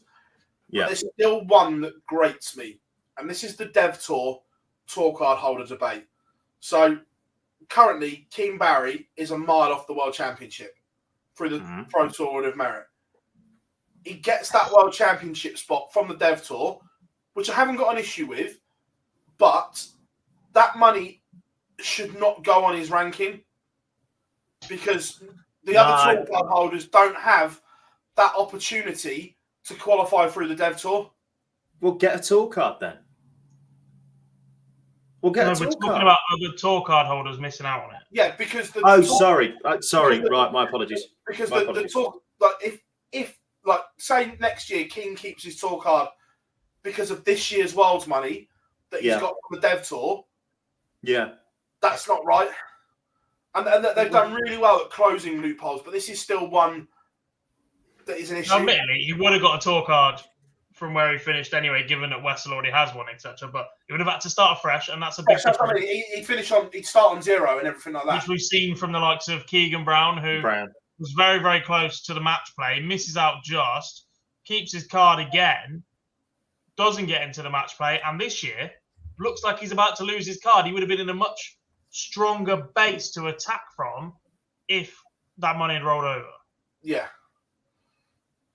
And they have done well at closing the loopholes, but that is still one that is there. And I don't know.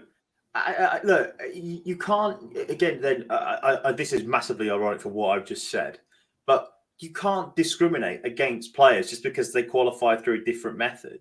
You can. It's quite easy. Tour card holders not on the Dev Tour. That solves the issue. Yeah, but right. Oh, are we going to go down this road again? But that solves the issue. If you've got a tour card, you can't play on the Dev Tour. But you're not developed. You are. Shut up, you muppet. If you are good enough through the PDC's metrics to go and get a tour card and be deemed as one of their 128 best players in the world tour card holders, you're fucking developed. No, I'll tell you the reason why. Look at Mike De Decker.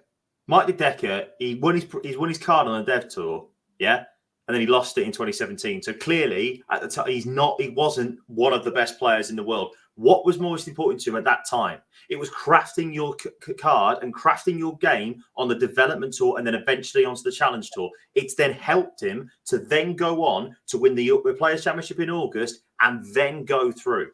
By the way, and then go and obviously do what he did in October. If you're in the top 32, yes, 100%. But there is not enough money around for you to then go and do something throughout the year because you're playing all the big boys, right? You should be allowed to. In particular, in the first year of a card, you should be allowed to play. So first Wessel year Lyman got to a Pro Tour final. Yeah. Then he won a Pro Tour. Yeah. You're telling me he's not developed? Well, yeah. At the moment, he's not. At the moment, where is he in the world? Where is he in the world rankings right now, Phil? Genuinely, where is he? So on year 1 of his tour card, yeah, he is up to 67th in the world on year 1. Well, that's fantastic, but he's not top 64, is he? So he's on pace for in 1 year. At the end of 2 years, you can make that judgment, not on 1. Yeah, but first year of a tour card, you should be allowed to go and play on a dev tour. I can see it on the second year because you've had a full year on the pro tour. I kind of get your argument. But first year of a pro tour, when it's already difficult enough as it is to go and win these events anyway, to go and get through Q Score to get a card is tougher than anything. To then walk in a Wigan in a cold afternoon in February to go and potentially get absolutely humped round 1 by Humphries, Van Gogh and all the like, you should be allowed 1 year, if you're eligible enough age-wise, to go and play on the tour, on the dev tour. I'm sorry. Mate, at that point, bashing up 16-year-olds is not a comparison to hone your craft, to then walking to play Van Gogh in round 1 in an event. It's just not. Yeah, I get that, but you can't just sit there for 2 years and get an absolute pasting. How is that going to develop you? If you're a young player, how the hell is that going to develop you? You should be expected to do that. No, you're either ready for it or you're not. If you're ready for it, then commit to it. Not go on ready for it, but actually I'm going to sit back off it as well. It's the same with the Premier League. If you're not ready for it, don't accept it. I completely agree with you there. But the thing is that the Dev Tour and the Pro Tour is so different. So different. I get for your argument, though, because obviously you played on the Dev Tour. I do get your argument. But at 20 years of age, if you're good enough to go and win the Dev Tour, if you're going to go and maybe get the card at the Dev Tour, you can't then be expected to say at 21 years of age, oh, yeah, you're fully developed. But you spent a year developing. That's the point. No, if you win that order of merit, you're deemed to have owned your craft enough to be able to take the step up, surely. No, not at all. Not at all. Look at Humphries, man. Look at Vandenberg. Three of the semi-finalists and 3 of the major winners this season. The 3 major winners this season in the UK Open, the Grand Prix, and the World Match Play have come through the development tour. There's a reason for that. There's a reason for it. I'm not against having a development tour. What I'm against is once players have a card, being able to go and beat up 17-year-olds for cash. Yeah, but again, though, how is that going to? No, but it's not, though, is it? Yeah, it's not. It really is. It's not, though, is it? It's a chance for them to. It's a chance for them to develop still as well. This year, are tour card holders already. I get that. I do get your argument, but there's no point. Absolutely dominated once again. Yeah, but the thing is, though, the cash is they can get the cash there, but they can't. They should be allowed to make a living if they're on the tour. They can't make a living currently right now because they don't get first round losing money. If there's a chance for them to go and get some more cash and to be able to do better themselves, then why not? First, I will always say this: first year, because it's not about developing. Then is it? It's about. Well, of course, it's about developing. No, it's not. It's can the best 22-year-old in the world go and beat up some kids? What do you want? What do you want an age group? Do you want an age? Basically, what they are right now is the school bully nicking your lunch money. That's what they are. Let's not forget, there is no entry fees to the Pro Tours, but the development tours is £25 an event. So not only these 16, 17-year-olds there to try and own their craft, as we've said, and practice in that environment and get used to professional environment, what they're then doing is walking into Wessel Lyman first round who's going, I'll have that, I'll average 108. His group today, the lowest average he put in the World Youth. I did see that. I did see that. Yeah, I did. I did see that. Admittedly, that's a World Youth Championship, and that's a very, very small set of data. But at the same time, mate, you're fucking developed if for 3 best of 11s, you can average over 106 for the fucking lot. Yeah, but I can do that, so I'm not Bollocks! You couldn't even do that on a PlayStation, mate. Okay, so let's just ask this then quickly. Last point on this, Bars, because we know we need to talk. We still haven't talked about the World Youth Championship. Would you be? That was my next point off of this. Yeah. Would you be then up for having, say, for instance, right, having an age group bracket then, like an age group under 17s, under 19s, under 21s, and then maybe have the full World Youth after that? Because I think that would probably work better. Yeah. At least given it. I've no issue with the World Youth Championship being the best player under the age of 23 and a bit, depending on when your birthday is, or whatever bollocks rules they want to make up that benefited me in my last season, right? Yeah. That is an age-based category for the best player in the world. What I do have an issue with is a tour being called development, which signifies that its primary usage is for players to practice and get better in an environment where they can all do that together, being beaten up on by players that have tour cards that are full-time professionals at that point, or in the PDC's eyes, one of their best 128. These guys have got the cards. These are our pros for the 2 years. By definition of everybody else in darts, the 128 tour card holders are the professionals, and everybody else is a semi-pro and amateur, which is complete bollocks, by the way. If you make a living playing darts, you're a professional rather than having a tour card. But if you're in that 128, you are deemed in this bubble as good enough. If you get a card, make a decision one way or the other. If you're not ready, stay on the development tour until you are ready, and run the risk of not getting there again, a la Dean Reynolds. Yeah, but as I say to you, and I will maintain this till I'm blue in the face, I understand your position because you can be blue in the face, mate, but you're not going to be here next week. So say your piece, and we can move on. As Bar's not told you, I'm replacing you now. Good. I'm not. The darts league around here is on a Monday, mate. I'm gagging for this to move so I can play some actual darts. I'm off ski. Well, look, that brings us on to the World Youth Final today. Hope everyone enjoyed that, Max. Look, I've missed these days. I really do. We do have a World Youth Final. It will be Jan van Veen against Jurgen van der Velde. It will be a Dutch winner for the first time. And sorry, can I just say this very, very quickly? Wessel Nyman is clearly not developed because he's not made a World Youth Final. So he should be allowed on the development tour. Well, in that case, fucking put Littler straight back in there, despite being 9th in the world. And Josh Rock. And Leighton Bennett. We got it. It's an interesting thing because having spoken to some of the Dutch journalists over at the World Series final, I think the Dutch look at this a lot, or hold this title in much higher pristine than perhaps we do in the UK. But that's because I'm not being funny. It's a chance for them to win something, and we mock it because 24-year-olds are winning a youth title. Yeah, but that's also because I am being funny, Barzy. No disrespect to some of the players that have won this title.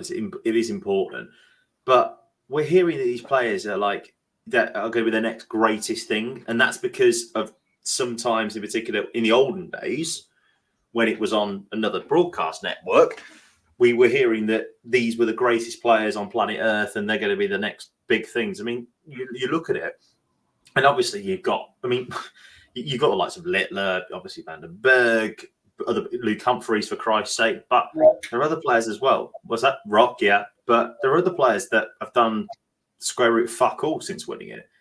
And I think that to me is that to me, I think, is another reason why people not necessarily take it too seriously. And again, I don't want to disrespect this, Mason. If you asked in the chat room, this is not a knock on ITV at all. But what I meant by that was that I liked the event when it was in 2021. Do you remember when it was in Red Spa during the day in Minehead? Yeah. Before it was played in the final. I just think that sticking it in between the Players' Championship semi-final and the final makes it a bit of an afterthought, a little bit. I don't know. That isn't a knock on ITV at all. When it was before the World Final. Yeah, I don't dispute. I think that would make more sense. This is not a knock on ITV at all, because when they show the game, they're putting it on a free-to-air broadcast network, and that's massive exposure. But I just think that in its current guise, I'm just not sure whether, and also the fact as well that these are the first 2 qualifiers for next year's Slam. That has to fucking change immediately. Correct. It's all good. I like it. Should we? By the way, it's great. Sorry, just because it's great that Van der Veen is back in there because he played an absolute cracker of a final last year against Littler. No disrespect to Jurgen at all because he's a fabulous player, but I want Van der Veen to win that because he deserves it. Oh yeah, last year was an unbelievable final. It was cracking final. It was superb. Seniors news, John Henderson, the world number 1 now in seniors darts. Yeah, I mean that actually happened at York last week, but somebody forgot to tell the rest of the team as the coordinator for the rankings. Danny Gates is also up to 2nd. Richie Housen now 3rd. Expect that to change this week though. Richie's only like 80 quid behind, and Leonard isn't at the floor events, so Richie will probably leapfrog him again unless he's got something dropping off, which probably should check between now and the weekend. Really, really good weekend up in York though. John Henderson picking it up. Was that last weekend? Have we spoken since? We haven't. No. Jesus Christ. We haven't done the World Masters yet either, and we're going to finish the show in 6 minutes, apparently. It's way past Jar's bedtime, so we might have to go into overtime with just the 2 of us. Really, really good from John Henderson, winning up in York. Some really, really good matches without. Neil Duff played really nicely. Leonard Gates playing really nicely. I thought Henderson Housen was one of the best games of the tournament. David Cameron, John Henderson, another belter as well. Disappointed not to see Phil Taylor play, still recovering from his hip injury. We found that out on this show 2 weeks ago, actually. Replaced by Tony O'Shea. Didn't put up the greatest fight in the world. We mentioned John Part earlier. Thought he's played really nicely. Next weekend, this weekend, Friday, Saturday, Sunday, the qualifiers for the final major of the year, the Masters up in Sunderland at Nissan Sports and Social. So check that one out. Yeah, bang, seniors. On to the WDF. Look, I'm not going to lie. I am purely going off results and stats here because of the clash with the World Grand Prix. I didn't see next to nothing of it that I saw. For the first 5 days, you wouldn't have seen any of it on the stream anyway. It was I was about to say, the production for the final couple of days was very good. I was about to say the Euro Cup the week before was incredible, and then to start the Masters, the 2nd biggest on the WF calendar, with that streaming was disappointing. Yeah. Yep. Totally agree. But moving in, no surprise. Can I just say? Yeah, I was just going to say, Bo qualified yesterday, didn't she, for the UK Open? But she absolutely dominated the WDF World Masters. Literally single-handedly blitzed her way through the field. I really, really hope for her sake and for everything else that she goes to Q School in Jan. Please do it, Bo. I know she's not. I know, but just do it, Bo, please. Because it just makes sense. And then Wesley Plaisir defending his title. It was put on social media that he was only one of, 4 players to defend the top? I'm not having that. The old format. This format, you can't compare it to the old one, I don't think. The name of the tournament's the same, but there's a complete different complex of the old Masters to this one. And Wesley's an incredible player, but you can't compare the 2 tournaments. They're 2 different tournaments. This version of the Masters and the old version. Yes. Look, don't get me wrong. A defense is a defense in a very well attended big tournament. You get lots of shots to knock people out with a group stage, and then a decent enough race in the knockouts. We saw some big names fall or get close. Kai Gotthard was the player beating the final. Probably should have been Connor Scott, but there's an argument Scott should never even got out of the group, given the carnage that was that with players finishing on the same records or enough of the same record to constitute a one-leg shootout. But if you look into further stats, that probably wasn't the case. But bit of a mess. There was a title in there as well. I think did Reece Colley win the world? Yeah, Reece Colley won the World Open, beating Jimmy Banks in the final. I sort of get why they've done things as well there, because that then becomes a gold event, and then you have the qualifier as well. But what I didn't like was playing the World Masters down to a Final Four, then the World Open the following day, and then the televised finals of the Masters after that, without changing the format up at any point of the knockout phase for the Masters to match the old Masters format. Well, that's what I mean. Look, if you can have the group stage, and then once it goes to the knockout, you can then revert back to the old Masters format. Would have been perfect. Yes. In the World Open, Bo went absolutely berserk. Battered Rhiannon again with averages of 102, 113.43, 98. She had an off game in the last 16, but still won 4-0, 107.29, 95. In the World Open, she was genuinely untouchable. Her averages stack up against every single player that's played in the men's tournament as well. There are stats flying around in a minute. She had the best running average of the week. And look, we probably don't have time to get into that debate tonight. We spent enough time arguing the what-haves of that particular debate for the last few weeks and months. But what I will say is we're not consistent enough is clearly a myth. And consistency can be overcome by practice in that environment and putting yourself in those tests. And I think that's a little bit of an excuse for a player who is very, very comfortable bashing the fuck out of everybody else right now in the women's game. Because there is even more money to be made in the men's game, but it just requires that little bit more dedication and application. Or the team around are getting better. Just saying. And then we've got the qualifiers for Lakeside. The women's, it was Kirsty Vinakainen and Sophie McKinley taking the 2 spots for the women. And in the men, it was Jeff Springer, we spoke about earlier with Anthony, Bradley Kirk, Barry Copeland, and is it Grieveland, how you pronounce his name?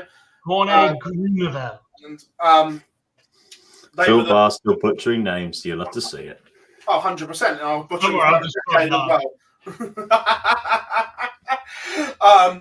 so, yeah, that was the qualifiers for Lakeside.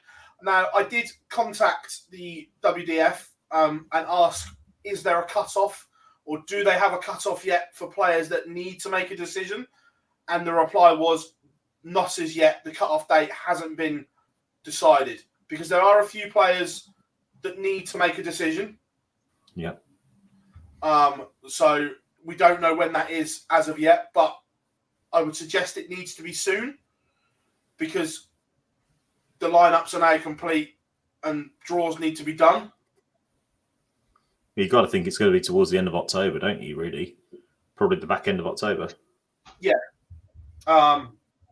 So we'll wait and see on that one. Should we open up question time quickly? Yeah, while they do that, can I just make one final plea, please? To the PDC, Matt Porter, if you're watching. Probably not, but if you are watching. Someone in the team will flick through. Yeah. Could we please, for the love of all that's holy, turn the Grand Slam into a set play event, mate? We really need another set play tournament. To be fair, yes, we bloody do. Set play was incredible, and the drama set play creates is like nothing else. Set play's just better. It's just better. And there are bigger issues with the Grand Slam than the format of the knockout stages. No, but don't turn it into a best of 2 sets for the whole of the group stage. Then go. Not at all. It's one leg longer potentially. Don't be giving Bars the extra time to do videos, mate. It's funny when he complains for 3 days. You're playing one extra leg. but also as well, yeah. I also say you have to extend the game. You have to extend the tournament for one final day. Like you have to go start on the Friday nights. That whether you can give them a gap. Semi-final and final on the same day is ridiculous. Yes, but please turn it into a set play event, because we don't need another glorified match play. There's too many leg play events anyway as it is. Just give us what the fans want. The final day is ridiculous. That the data so heavily favours that first semi-final. It's unreal. Yeah, 100%. Right. So yeah, please make it set play. Thanks. Right.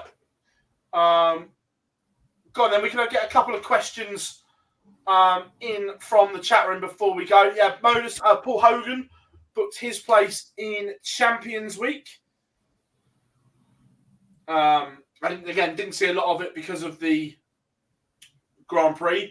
Why is Gary not playing? Good question. Because he doesn't want to. Yeah, he's just not playing. He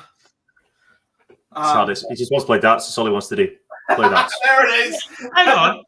Where's the... What? Where's it gone? Doesn't happen very often nowadays, but no, listen, I love playing the Pro Tour. You know, You lying bastard!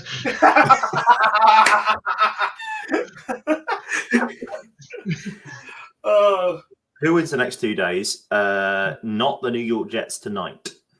Chris Dobie wins 1 and Vessel Nyman. Why not? Because he's not developed. He needs to develop and win a Pro Tour.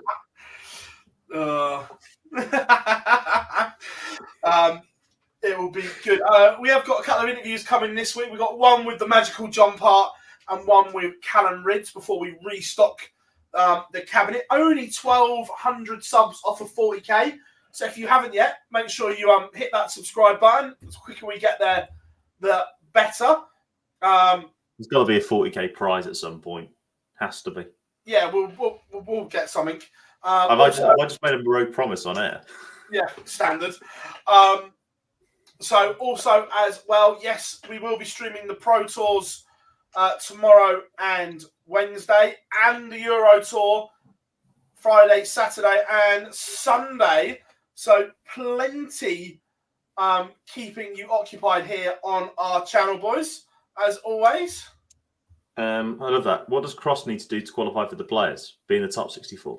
Yeah, he's in the green at the moment, so just needs to stay there now. He's managed... If he wins a Players' Championship, he'll be there. Bob, I have the keys. I am going to try and get in there on Thursday, but I don't know if that's enough time to set up. But I will be here for the 2 Pro Tours because I only got the keys today. Fingers crossed, I'm going to try and get in there for Friday. Is the plan. Bob, you sent me a Snapchat of the keys a week and a half ago. You've just been away. Yeah, but that's saying. But actually, I physically went in there today for the first time. Yeah. Bob asks, why did the Saturday session start so late? Because Sky were pandering to the 7 people that actually give a shit about rugby league. Yeah, Sky didn't want to clash with the Super League Grand Final.